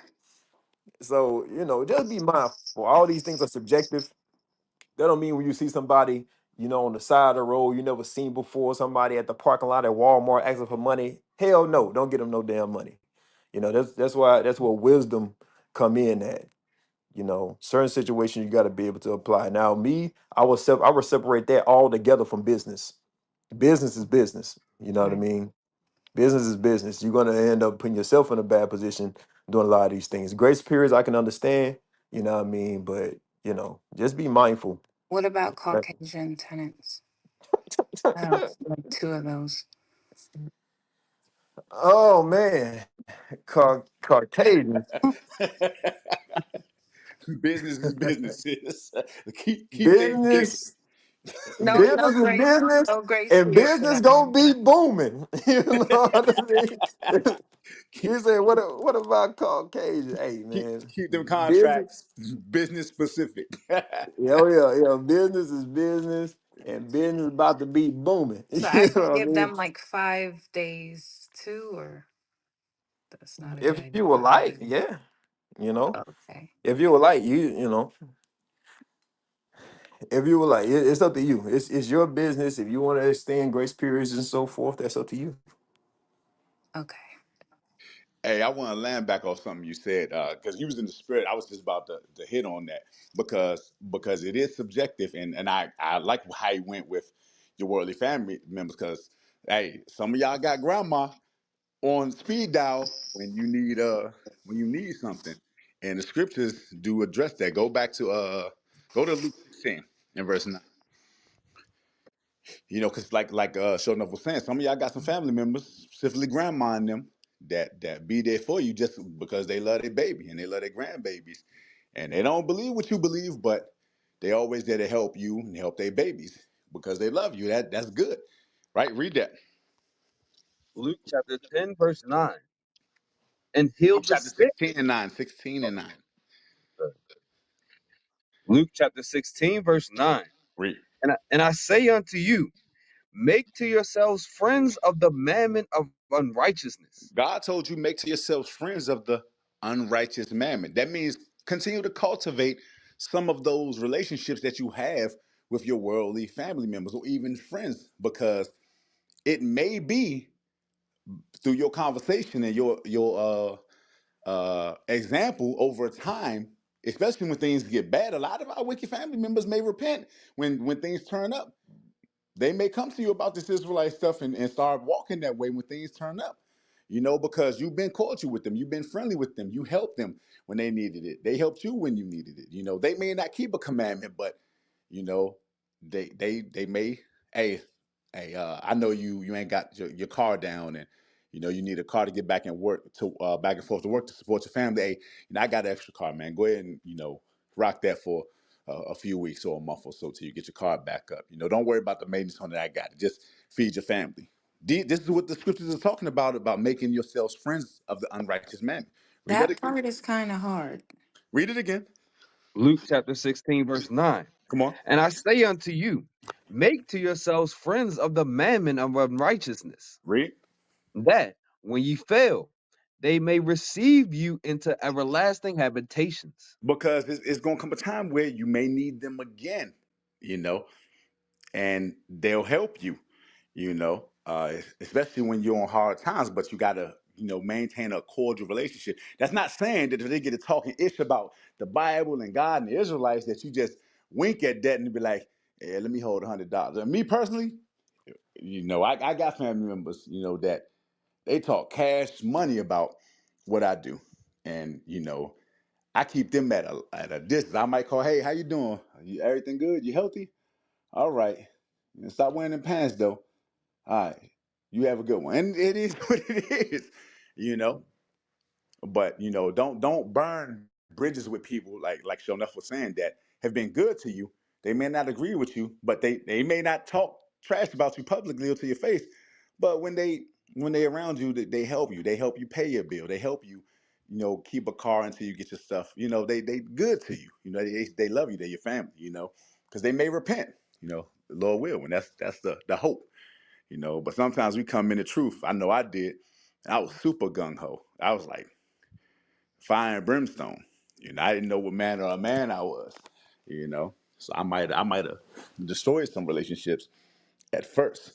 But you were saying something. You said that might be a little I, hard. Why would that be hard? yeah, because I had a family member, use a vehicle, and break the window and wouldn't even, take care of that. So Well, it's you kind of learn. hard to, yeah, you you you think learn. that people would learn, right? You can't But do when that with it's a everybody, sis. close family member, right, that you grew up with all your life, and you continuously do it, like you guys said, that might be the Lord, um, you know, making it happen. So we just have to let it happen and don't enable them. I know that now. Okay. Yeah, it's I just like actually the scripture says. forgave. The scripture say, prove them first, right? So if you help the family No, member, this is a family member that's been since my birth, and it's not mom or dad. So I'm just saying, like, you prove them. You you you have you to you be helped them, aware, and they showed you who they were. So you know you can't help them in that way no more. That doesn't mean you right? hate them. That doesn't mean may not help them in a different way. But you just know, I can't give you a car. I can't do that for you because you proved what type of person you are and what you're going to do, and it's just that. So lesson learned. You know not to do that no more. But all we saying is if you got people in your family that have helped you and will help you, don't burn those bridges. Nobody's saying that you got to go out of your way and help your cousin Pookie, who can't keep a job and can't keep his rent paid, and but he got a different girl every week and stuff. Nobody's saying that. We understand Negroes exist. Remember the scripture say there can no good happen to him who's always occupied in evil, right? But you got a family member that they care enough to help you when you on hard times. Reciprocate that. Do good to them because you never know. They I might. remember being happy Right. about Day Hey, of Atonement. because if you got a cousin named Felicia and she asks to borrow your microwave, do not give her your microwave. You ain't I getting I that thought I boy. was gonna get a call, that family member, but no, I didn't get a call on the Day of Is that Atonement. family member the truth? Yes, before me. Like in the So when body? I came and learned everything, I'm like, yo, what the fudge? Well, did you What say is anything going to her? on? No, what I did was I approached the bench because they were speaking on calling them out that day that I was there. And so I was like, you know what? I'm gonna go up to the leadership table and I'm gonna address the situation and hope that they can help that person. Well, no, it's not. What happened with that? Because that's they'll it's certain things we don't involve ourselves in. When people make decisions, they don't involve us in the council. The things that come from that, you know what I mean? They'll be y'all decisions. Like I'll be, it's people in the congregation, all congregations. They go do things without getting counsel, and then on the back end they bring it to the table like we can fix it. We can't fix it. You know what I mean? When y'all make personal decisions about what y'all doing with y'all personal property, that's what y'all got to deal with. You know what I mean? Now We're I not. was Well, just hold on. hoping that Well, the I got heart could I change. got I got you. Yeah, but yeah, we don't rule over the people. We tell the brothers and sisters what they should do according to the Bible, and then they make their decisions. Now, if it's something that offended you by somebody that's in the truth, you gotta go to that person. If you never told them that you were offended by it, or you feel some type of way about it, what I mean, there's no need to go take it to the leadership. It's the first step. You gotta go talk to them. You know what I mean? Go talk to them, and then if it's not resolved in that manner, then you bring one or two others, and if it's still not resolved, then it can be elevated. But when you have an issue with somebody, you don't just go to the leadership table and say, "Hey, this person did that," because from the leadership table's perspective, they don't even know if you telling the truth because they don't. Both parties not there. Yeah, that And, day that I and went, that was the yeah, first day, so I didn't know all of I this, got I got you. Yeah, But I so did call that person like a week or two ago. yeah. Yeah, so if it's an offense that you still feel some type of way, sound like you kind of do, you should get it resolved with that person. If that person's in the body, then y'all go resolve it. You know. Just the way that that person deals with the situations, I just didn't think that it would change now that I'm in the body too.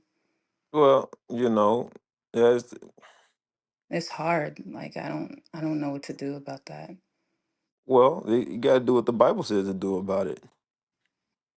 I You don't know, want to. I and don't the want it Bible to says you go become to. an argument and just bad words and bad blood between us. Well, read Matthew 18 and 15. A lot of people look at Matthew 18 as if you using this to create confrontation. The goal of it is for you to be able to gain your brother or your sister. Is not to make it more confrontational. A lot of people go into it with the wrong mindset. That's why they say, I don't want it to get to such and such, because you know it may go to such and such, because that's the energy that we entering into the conversation with. You know, and the Bible saying, and like Young just said, you know, you said you gave parts of your body to somebody. He said, you know, charity thinketh no evil. You know, right now that is kind of leaning toward evil surmising, because you're supposing that somebody's going to do something in which you don't know if they're going to do it or not. You know, you're already supposing, well, if I tell them this, they're going to do that. You know, that's evil surmising. You got to give them the opportunity, and then if that is the way that they're going to react, and then it'll be made manifest. You know. Can you tell me that scripture again? Because I'm going to try that and I'm just going to sit down and I'm going to have the Bible. I'm going to read that first, and then, Yeah, try. we about to read it right now. Okay. Matthew chapter 18, verse 15. Moreover, if thy brother shall trespass against thee, go and tell him his fault between thee and him alone. Mhm. If he shall hear thee, thou hast gained thy brother. Right. If you have issues with somebody, you go to that person first. Right. And y'all resolve those personal issues like that between each other. Now, this is separate from somebody doing blatant sin. I just want to make sure everybody clear. I know you knew.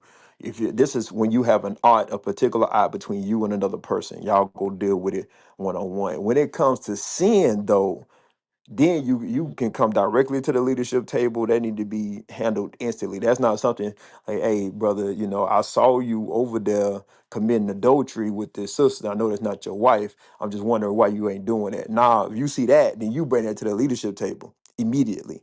You know, but if it's a disagreement or argument, or one of y'all feel like somebody didn't deal with it the right way, whatever situation y'all had, then y'all two deal with that between each other first. Continue to read. But if he will not hear thee, Mhm. then take with thee one or two more. Right. It says, and if he don't hear you, that other party, right? If they don't want to hear you when you bring it to their attention, it said at that point you bring one or two more, right? But before you even talk to the person, nobody else should even be involved yet, you know? Because what happens is we go, some people disguise gossip with seeking counsel, right? They'll say, well, I want to get counsel about this situation. Such and such did this and did that, did this. What you think I should do? Number one, I shouldn't even know that such and such did such and such until you would even and address them. If you ain't even addressed them yet, why you come in to give me the whole layout of what happened? So now you're implanting, right, a certain outlook on the person, and I ain't even spoke to the other person yet. But the first person you speak to, and they give you a certain outlook on the situation and how this other person dealt, that can skew judgment, that can skew the way somebody looks at someone if someone's not learned and exercised in the law. So prior to you anyone going to go talk to the person they got an issue with first, it shouldn't even be taken to anybody else. You should go address it with that person first.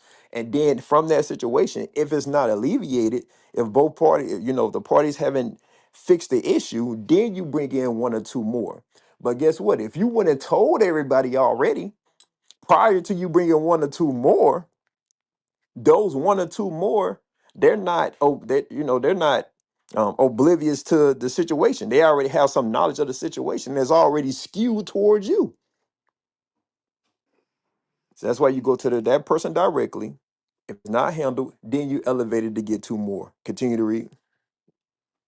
That in the mouth of two or three witnesses every word may be established. Right. And it says in the mouth of two or three witnesses, every word can be established. So at that point, those other two, the one or two other parties, can be able to differentiate. Well, who's been the devil in this situation? All right, I'm gonna hear this side out. I'm gonna hear this side out. All right, well, brother, it seemed like right here at this point, like you did cross the brother. This is what you did. This is what you did. That, like, you don't see that, and like, nah, I ain't did nothing.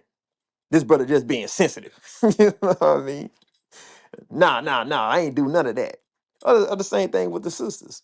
Like, no, no, I don't feel like I did nothing wrong. But the other two parties is telling you that you did something wrong, and you still want to accept that. Continue to read.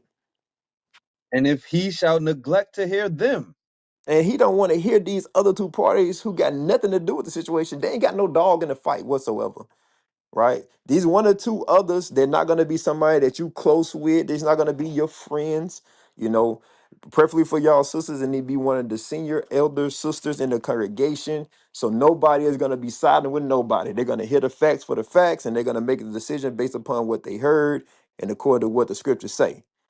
So now these two neutral parties, this person don't want to hear it. They ain't your friend. They ain't the other party's friend. They just judging the matter from what they hear, and they still don't want to hear it. Continue to read. tell it unto the church. Then you bring it up to the table. That's what the church is referring to, right? So now, and really, this is how you keep sin and evil out of the body. If you don't apply Matthew 18, you allow things to fester, up underneath. We can't be afraid of confrontation when it comes to this truth. When you in the truth, you got to be somewhat confrontational. When things I happen, you can't be afraid. apologize. You can't. You good? You didn't know. I'm just. This is for everybody. Everybody edification, right? When we come to this truth, we can't be non-confrontational. You gotta be willing to address issues when they arise. You know what I mean? Because you don't address the issues initially, they're gonna get bigger. It's gonna become more of an issue later on down the road. Now you ain't got no choice but to address it when it could have been nipped in the bud 6 months ago. So now if somebody don't apply to Matthew 18, but this person that they got the art with, they really do got the devil on them, but you never go address it. It can never get to the point where it get to the leadership table, so it can really be addressed the way it need to be addressed. Continue to read. But if he neglect to hear the church, let him be unto thee as an heathen man and a publican. Meaning they got to get put out. In some cases, people needs to be put out the body. The goal is to gain them back as the brother or the sister to get the situation fixed. But if that other party just got the whole damn devil on them, well, they need to get their ass up out the congregation. But that can't happen unless it get brought up to the table. And when you enter into the council and so forth, you can't have a wicked imagination about them. You know, you can't evil surmise and just suppose before you even talk to them that they're gonna do something evil because you don't know that, right? And And what you if don't want that to, person huh? always uses an excuse like, "Oh, I didn't grow up with a dad in the house." Like, Well, it's, that's not an excuse when it comes to the truth because we're all supposed to be changed. We read 2 Samuel chapter 10, we're supposed to be changed into another man, another woman. But even with you saying that, you still supposing that they're gonna do the same thing, right? okay. And they may do the same thing. I don't know. But you gotta do what you supposed to do by applying what the scriptures say. Regardless of how they react, you still gotta do what the Bible says. And when you do what the Bible says, what's supposed to happen according to the scriptures, what's going to happen? Either they're going to get right or they're going to get left. You know what I mean? It's one or the other. Or either you going to get right or get left. Because you could be the devil in it. I don't know. I'm not saying that you are. I'm just saying I don't know the situation. I haven't heard from the other party. You know, when we talk to people on here, usually it's one sided. They can tell us anything. And we be like, yeah, yeah, okay, yep, cool, cool. But the whole time I was like, well, I don't know if this true or not. I haven't heard from the other party. This person could 100% be lying to me. you know Yes. so just follow through what the scriptures say. The Bible said those officers, those leaders, they are going to make diligent inquisition, right? They're going to ask those probing questions, and they know how to do it. Trust me, they've been around for a minute. They know how to be able to navigate and figure out and get down to the truth of it. You know what I mean? Y'all, if y'all see the Reaper up here on stage, he like a master at that, man. Like I said, I don't know how he be finding the truth. And people be, boy, it be lies on top of lies. Or sometimes he find the root. I don't know. Somehow he just finds the root instantly and just pulls it out. So, those men have their senses exercised to be able to discern the truth. That's where your faith come in at, right? When you have a lack of faith, you don't think that the right things are going to happen. So you feel like you got to take action into your own hands for justice to be served. That would mean that we lack faith. God set up leaders.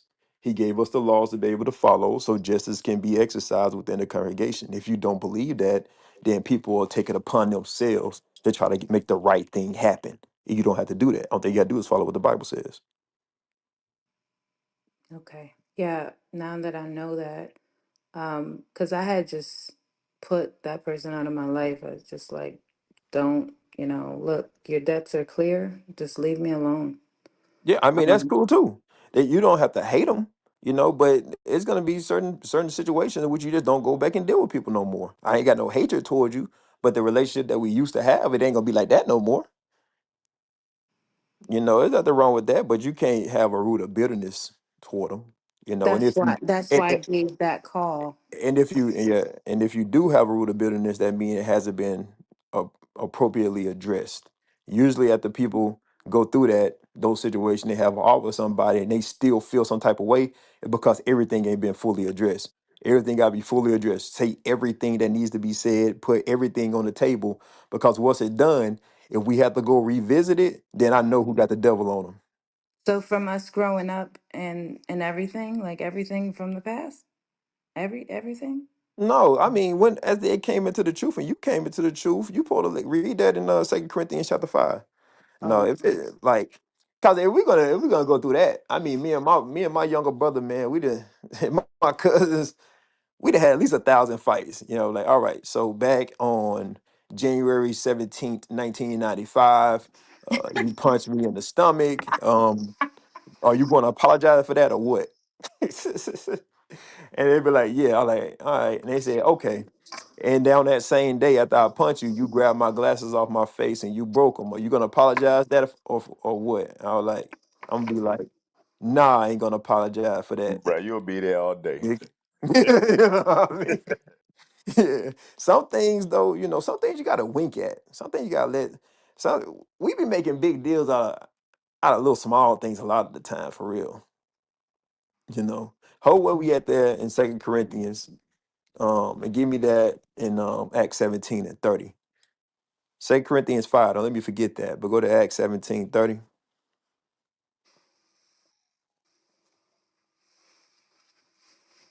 Oh, Rita ain't with us, huh? Okay. All right. I Give me a got you, sec. bro. Give me one. So you said Acts what? Acts 17:30. I got you. This is the book of Acts, chapter 17 and verse 30. And the times of this ignorance God winked at, Mm-hmm. but now commanded all men everywhere to repent. Right. And we supposed to be following after that same example. It says that time of the ignorance, God winked at the evil and the wickedness that we did. He let some things go. In that same notion, can we read that now in Ecclesiastes 28 and verse 7? Right. We supposed to follow after the model of what our God did, and we supposed to do the same thing. Ecclesiastes 28, verse 7. Ecclesiastes chapter 28, verse 7. Mm-hmm. Remember the commandments and bear no malice to thy neighbor. Mm-hmm. Remember the covenant of the highest and wink at ignorance. Bible says you got to wink at ignorance. We gotta sometimes you could just let some things go. You know, Sister said my shoe was ugly. She got the devil on her. Maybe them Giants was ugly, bro. You know what I'm They 100% could have been saying? ugly. You never Maybe know. maybe they were some Yeezys. Oh my My man, God, them Yeezy sandals, man, like my some damn alien shoes. yeah, my man got rich off of selling bum clothes, bro. He had a black sweater on with all these holes in it, and it like stretched out at the neck. Talk about yeah, dog. That's $3,000. I was like, Hey, hey, nigga. we gotta chill. Showing enough, some of our brothers and sisters, they like those bum clothes. Oh man, you right. You be wearing Yeezys, bro. That's bum clothes. Oh man, it's a bum clothes, man. But yeah, sometimes you just let some things go. I saw the sister at the school. She ain't say shalom to me. She must hate me. Well, sometimes you just got to think maybe the sister was working on the office, and maybe she was running around the school because she's doing work in the body. She didn't intentionally walk past you. She just had her mind was focused on something else. It been numerous of times I could walk straight past somebody, and then not even be thinking about who it is that's on the side of me. because my mind be focusing on whatever else it is that I got to do around the school. Sometimes I remember, I can remember in particular, you know, I would walk in and I was thinking about, okay, I got to do this, got to do that, and I was walking, I walked past the brother, but then it registered in my head that he said shalom, officer, but I had already passed him. When it registered though, I stopped. I said, oh damn, hey shalom, bro, most high, great bless. Sometimes it take a minute, you know what I mean? It's not intentional all the time. Sometimes it is intentional. You know, I ain't gonna lie to you. Sometimes it is intentional. But that goes back to that not evil surmising. You know, don't think no evil towards your brother or your neighbor. You know, read First Timothy chapter 6 and verse 4. First Timothy chapter 6, verse 4. He is proud, knowing nothing, Mm-hmm. but doting about questions and strifes of words, Right. whereof cometh envy, strife, railings, evil surmisings. Yeah. So that's come from the wicked. It says they're gonna have evil surmisings. Evil surmisings. Right. Can you look up what it means to evil surmise for me? Yes, sir.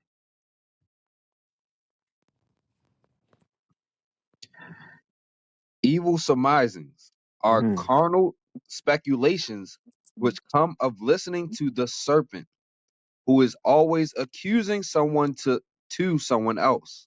Right. So you know, it says what? Read that first part again. What they called it? Evil surmisings are carnal speculations. There you go. Carnal speculation. So we carnally speculate about what's going to happen or what someone's response is going to be without actually truly knowing, and we basing that on that upon our carnality. You know that how we been dealt with in the world, what happened to us, what we would do, and so forth. You can't evil surmise. All thing we gotta do is do what the Bible says, and then whatever they do, it be made manifest, and then we can deal with it from there. You know, Maybe he sometimes has a grudge against me because I used to do that as a child. Tell all the well, time. you doing it right now. You said maybe he has a grudge against me. You don't know if he got a grudge against you. You don't No, know I'm that. saying I used to tattletale on him all the time, so maybe that I'm getting my get backs. Oh, that's what I'm saying. I'm saying My that family. thought process right there is that maybe he has a grudge against you is evil surmising. That's what I'm trying to explain to you. It was just a joke. I'm sorry. I understand. I got you. Okay, it's a joke. My fault. I But don't I know. got it though. You I'm from guys, Mississippi. I don't I pick on a joke. I appreciate don't it. pick up on jokes super quick. Well, all Oh, praises, okay. sis. Yeah, I appreciate you guys. Thank you so much. Okay, all praises, all praises. Hey, shout out All to the reader that just popped back like Doc Green Duck. Goddamn, bro, he just popped out of nowhere. right. If you ever in trouble, just call DW. Bruh. Let's get dangerous, goddamn, bro. Anyway, It's anyway, dangerous. hey, cool, do you got it, bro? Okay. Hey, shalom, shalom.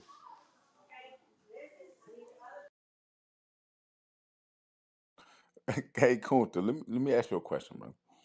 Everything about your name and your PTR was intentional. You can say that. I sure just got up like, yeah.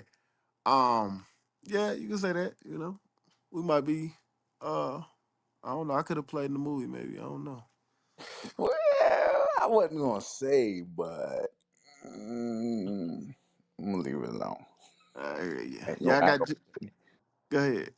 You got Jasmine? Jasmine, you already went? Or she just got done talking probably.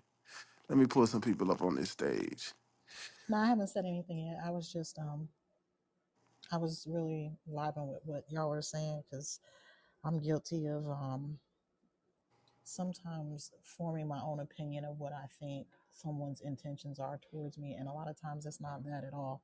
So I'm trying to learn to stop doing that and just I don't know. It's hard to think positive in the kind of world we live in, but I'm getting better with it. Just always thinking in a positive manner, and not just assuming people have ill intentions or a ill will towards me.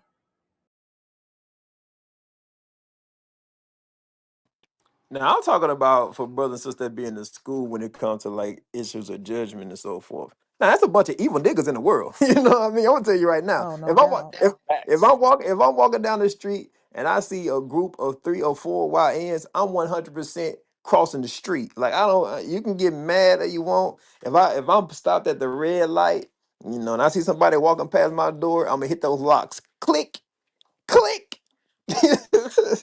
Oh no, player! I shall not be a victim today. You feel me? Like nah. We gotta be wise with our doings. That's You called know. discernment, my brother. That's Yeah, all that yeah, is, discernment. And yep. a lot of people will say stuff, I've heard people be like, darn, why you acting like that? Like, you know what I'm saying? No. I know the vibe. I've been living on this earth a long time. And I don't care what the person look like, whatever. If I get a vibe, yeah, I'm crossing. I don't care what's going on. Because I know they're the way that they're gonna respond or the way that they act ain't based on, oh, I'm a black female. You know what I'm saying? If they want to do something, they gonna do something. Right. Facts. 100%. It sounds like she about to action, bro. Oh, praise, oh, praise. Yeah, don't be a victim though, sis. Like it's like you said, it's discernment. What essentially we was addressing is, don't be quick to think evil about your brother, especially if they keeping commandments. That's like one thing that happens a lot of times. Like, and I've done it before in the past, like a long time ago, where somebody send you a message. You ever done that? Somebody send you a message and you'll read it, but you'll read it from the perspective that you think they saying it like, and then you get attitude and you be like, "Yo, I think this brother being the devil." When it's as simple as having a conversation, a lot of time, there's we misinterpret something, or like Show enough was going over. Somebody may be passing, their mind may be somewhere else, because you come at it from a perspective that somebody has done it to you in malice before. Now you think everybody doing it like that, and that's really just not the case. It's best to just have a conversation with your brother. I was talking to my wife about that the other day. She said something to me, and I was like, did you talk to the sister? It's like, no. All right, then that's just how you feel. Right? Have a conversation. It is what it is. Like, talk to a person, and that way you'll know whether what you thought was actually that, or you know it wasn't. I'll tell you. Like, sometimes my wife asks me something, and I might be too honest sometimes. Like, nah, I'm good, or whatever. But it is what it is, man. People will be honest with you, hopefully. But if not, you know where you stand with them. But have a conversation. Read Ecclesiastes 9 and 14. Y'all know if y'all post questions in the comments and y'all know we don't see them right away, y'all can come up to the stage and ask also. But Ecclesiastes Sirach 9 and 14. Sirach chapter 9, verse 14. As near as thou canst, guess at thy neighbor, and consult with the wise. So the sister was asking how to apply that. I can tell you, guess at your neighbor. Like you might not know somebody, you might meet somebody, but the script says as near as you can guess at them. You might want to ask people around them, like acquire by talk to the friend, the family, the mother, the father, or something like that. That's how you get to know who they truly are. That's as near as you can guess at your neighbor. Ask the parents about them. You might meet a girl. That's why they say meet her mother or meet her father. Then you'll know more about her. Cause most time people gonna say, "What is it?" Proverbs 20 and 7. Real quick. Proverbs chapter 20 and verse 7. The just the just man walketh in his integrity. His children are blessed after him. Nah, it's Proverbs 20 and 6. Read verse 6, I think. Yeah. Verse 6. Most men will proclaim every one his own goodness. Right, because if you meet somebody, most of the time they're gonna tell you about the good part of them. Not, ain't nobody gonna come and tell you the negative things or things that then did in the past. Most men gonna proclaim his own goodness. They're gonna tell you about all the awards and everything. But read on. But a faithful man, who can find? a faithful man who can find. A lot of time, most faithful men you gonna meet, the people around them gonna tell you good things about them. They gonna tell you about when a brother did this and that, or for them, or how they was there, you know, and how they was grew up and stuff like that. A faithful man, the people around them gonna identify that man, you know. But that's to the sister Ephraim. Unless any of the mods had anything else on Ciroc 9, right? But let me try to invite some more people up. Did we get sir? I don't know. I say your name. It's Saraya. How you say it? Soraya. That's Saraya. Okay. Yeah. Yeah, I know I'm slow, man. She was we got her earlier. She was going off on everybody about the EBTs. Not Oh, yeah. hey, man. You know, what Trump doing is good. It's good. It's good. What trips me out is that you got the people that are going on social media and just posting videos, just saying that they're gonna steal. Like, even if that's your plan, why are you putting that out there? You know what I'm saying? It's a lot.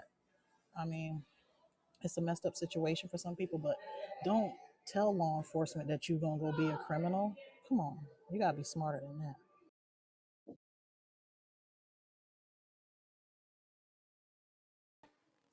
It's just what it is children acting out. They think that if I talk like this, um, you know, the white man gonna hear their cries and he say, okay, I ain't gonna do it.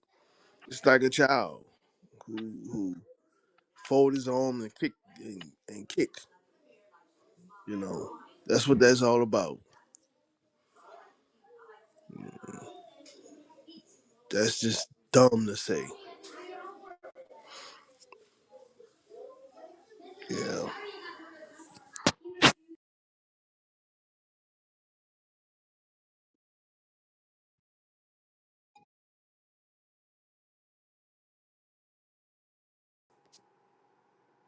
All right.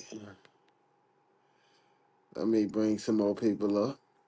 Y'all come up. Y'all can speak about the food stamps. Now the food stamps gone. What you gonna do now? Let's see. I heard yeah, that was yeah. I heard they saying something about trying to some states or some trying to give it back out, assistance or whatever, maybe on the third or something, I don't know. They say something about trying to put it back out, so I'm not sure what's going on right now. But I know as of now people have not gotten the stamps, you You know, know. I heard, I don't know how true it is, but I heard that they can essentially issue out a single, what did they call it? Like a single issue bill just for that problem, you know, and still work on the other reasons why they're shut down and what they can agree on, but at least issue just for that to happen. And they're not even taking those steps. I don't think it's Trump's fault, to be honest. I think it's certain people that are holding out for crap that is not needed.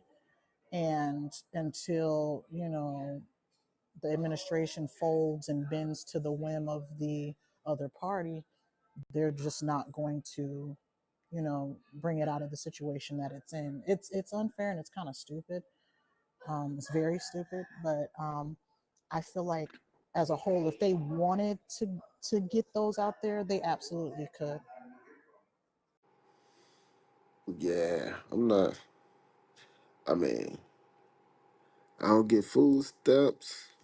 I said that I would have never have taken them, but I just don't. I'm not in the business right now. All praise to the Lord, but hey, if I could, I would. I tell you that. But let's see. I'm sending out invites right now. If you got something on the topic, you can come up and speak. You know, speak your truth. Trump took food stamps. Now, what you gonna do? Yeah, I've heard it also. They trying to make it not about Trump taking. They said it ain't got nothing to do with Trump, but it's a political. Um, so it got to do with politics to win over certain people or whatever, make the government look bad on one side. You know how they do. They all the same. You ask me. Let's see. Trump equal powerful and stupid. Uh, let me see. Right. Who is Leah? Leah, come up. If you ain't get your food stamps this month, you can go ahead, Leah. Shalom, leadership. Most High Christ bless. So I can honestly say I was receiving food share. When I got the letter in the mail, I wasn't upset about it because me being the truth, and listening to Bishop and following directions, I stockpiled. So, you know, and I work.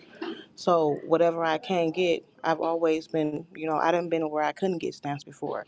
So I had to use money, calculator, the calculator is my friend. So when I go to the store, I calculate everything, be wise about what I buy, go for my needs, not my wants. Um, it's just, in reality, it's just when you're in the world, you buying things that you buying, I see a lot of people buying processed foods. That food is gone within a week, maybe 2 weeks. Instead of stockpiling, I vacuum seal meat. I mason jar different foods. I'm learning how to what is it called?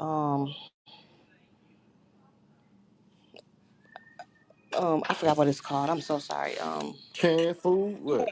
Yes, can. Thank you so much. Yes, I'm learning how to do that. I have the utensils for those. I was purchasing those beforehand, just following behind what my mom does. So and we're both in the truth. So it's all on reality of understanding if you ain't been hearkening to the word of God and you ain't been hearing what Bishop been saying, of course you're gonna go insane, go crazy, all the other stuff. It's gonna be hard out here for a lot of people, and it's gonna be hard for the ones that is stockpiling. It's gonna be hard for the ones that don't receive food stamps because now you got to worry about the people out here that's gonna go hungry, and now they threatening talking about they're gonna hurt our people just to get food. You know, breaking in people's houses, cars. We gotta be wise about what's going on. We can't just have a blind eye to what's going on. Just because you don't receive it doesn't mean that you're not going to be affected, because you are. We're all going to be affected by it. And then when it comes to the Section 8, I too was on that, but I took that and I bought me a house. I used that quality of being on there to save up and to be able to purchase my home, build my credit up to get myself better and do something better within myself. So like y'all, like I heard the scripture come out and it was said, we have to, we don't not supposed to abuse this world. We're supposed to use it and take it and grow from it, become better. you know when I'm receiving food stamps, I went and I got my CNA license.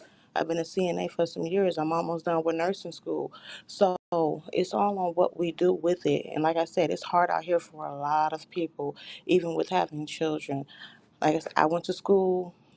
If it wasn't for my mom helping me with my kids and keeping my kids when they were young, with me going back to school to get my high school diploma, and even with me going to college, um, if it wasn't for my mom and my sister, which is in the body as well, it would have been hard for me to even do any of that, plus go to work. So, and like I say, daycare is scarce out here. I've seen it in action. You have daycare workers that's harming children. You have nannies that's harming children.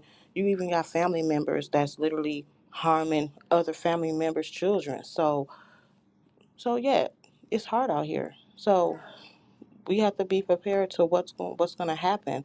This is only their own. I call this. This is only them putting in the flour in the bowl. They haven't even put all the ingredients in yet. So it's just getting started to the affliction that's gonna happen.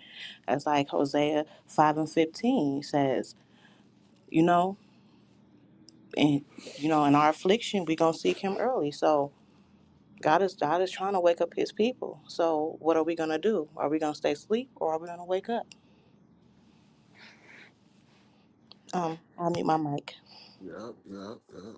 All praises. It seems like Leah, you married, right? Or you single?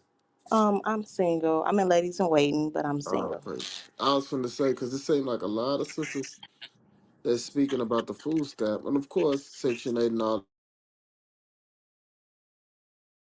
A lot of sisters who single, it is what it is. Like most of the women I hear up here coming up and speaking, and it's not a knockout. I'm just saying, single. It's a lot of single sisters, without hedges of protection. And so when things come down like this, like what y'all gonna do, And the Bible prophesy about these things to come, and hey. Thank the white man. A lot of sisters out here on their own. Not to knock y'all because these things are gonna happen. It was all part of Section 8 government assistance. It was all of this. Y'all don't understand. The white man got think tanks. They understand these things are gonna happen.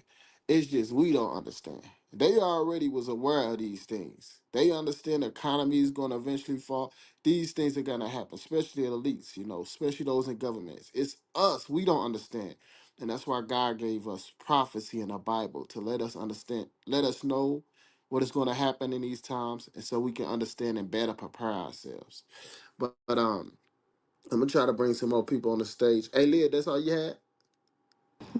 Um, yes, sir. And all I can say is all praise to the Most High that we have prophets out here on the earth that can teach us how to conduct ourselves and not be those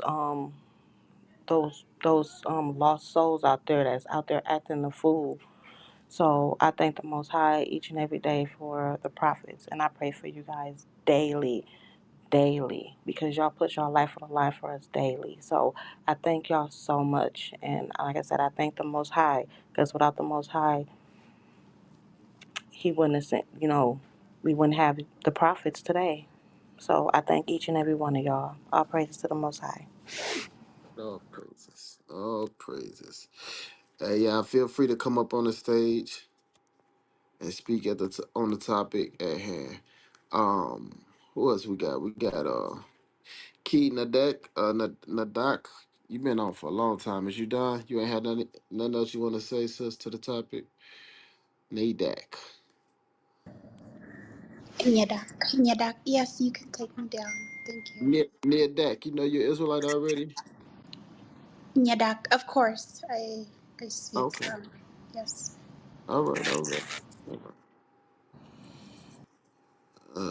Let's see. Yeah, you got the red ticket, so we don't know.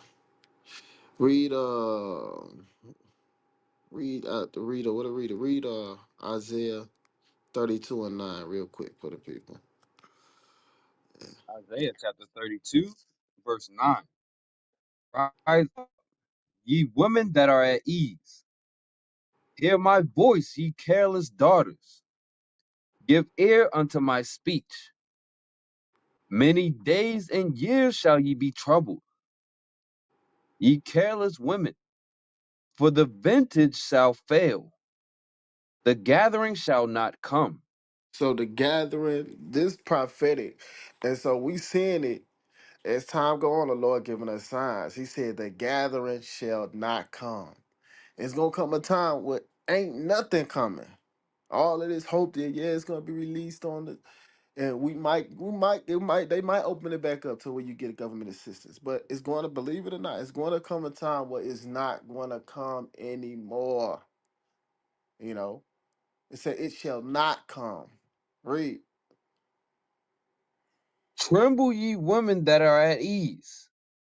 Be troubled, ye careless ones. So God telling you to be troubled, you careless ones. You might got food stocked up. What if somebody breaking your house?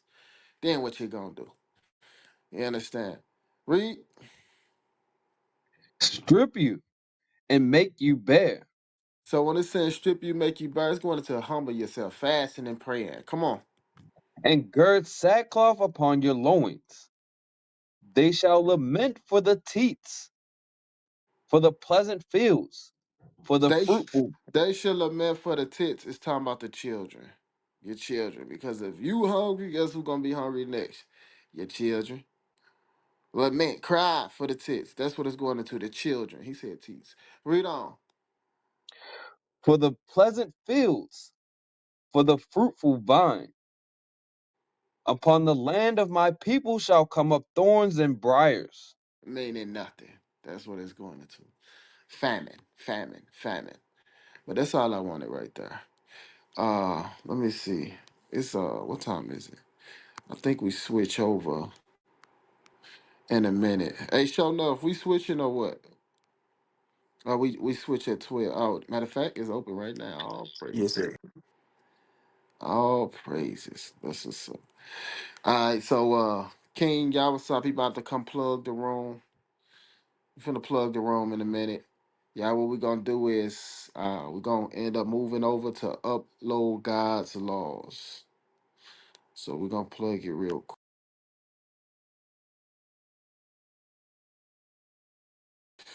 There it go. It's at the top, y'all. Hit the link up top. Move over to UGL. Y'all know what time it is. Upload God's laws. Um, where are the men while the system fails us? Oh, you sisters, y'all gotta go over there. Y'all gotta go over there. Get it in. Hey, Rita, Matthews, come on. Matthew chapter 26, verse 6. Now, when Jesus was in Bethany in the house of Simon the leper, there came unto him a woman having an alabaster box of very precious ointment, and poured it on his head as he sat at meat. But when his disciples saw it, they had indignation, saying, to what purpose is this waste? For this ointment might have been sold for much and given to the poor. When So Jesus under the disciples, it let you know what their intentions was. They was like, we got the disciples cared about the poor they people. Don't ever get that twisted. The disciples, unlike your pastor, the disciples cared about the poor of their people. Well, but read on. What Christ say? when Jesus understood it, he said unto them, why trouble ye the woman? For she hath brought a good work upon me. For you have the poor always with you, We but see me now. This it. Y'all see the poor is always with us. Look, you black Hispanics, you still at the bottom of society. Christ prophesied, he said you're gonna have the poor always with you. Read.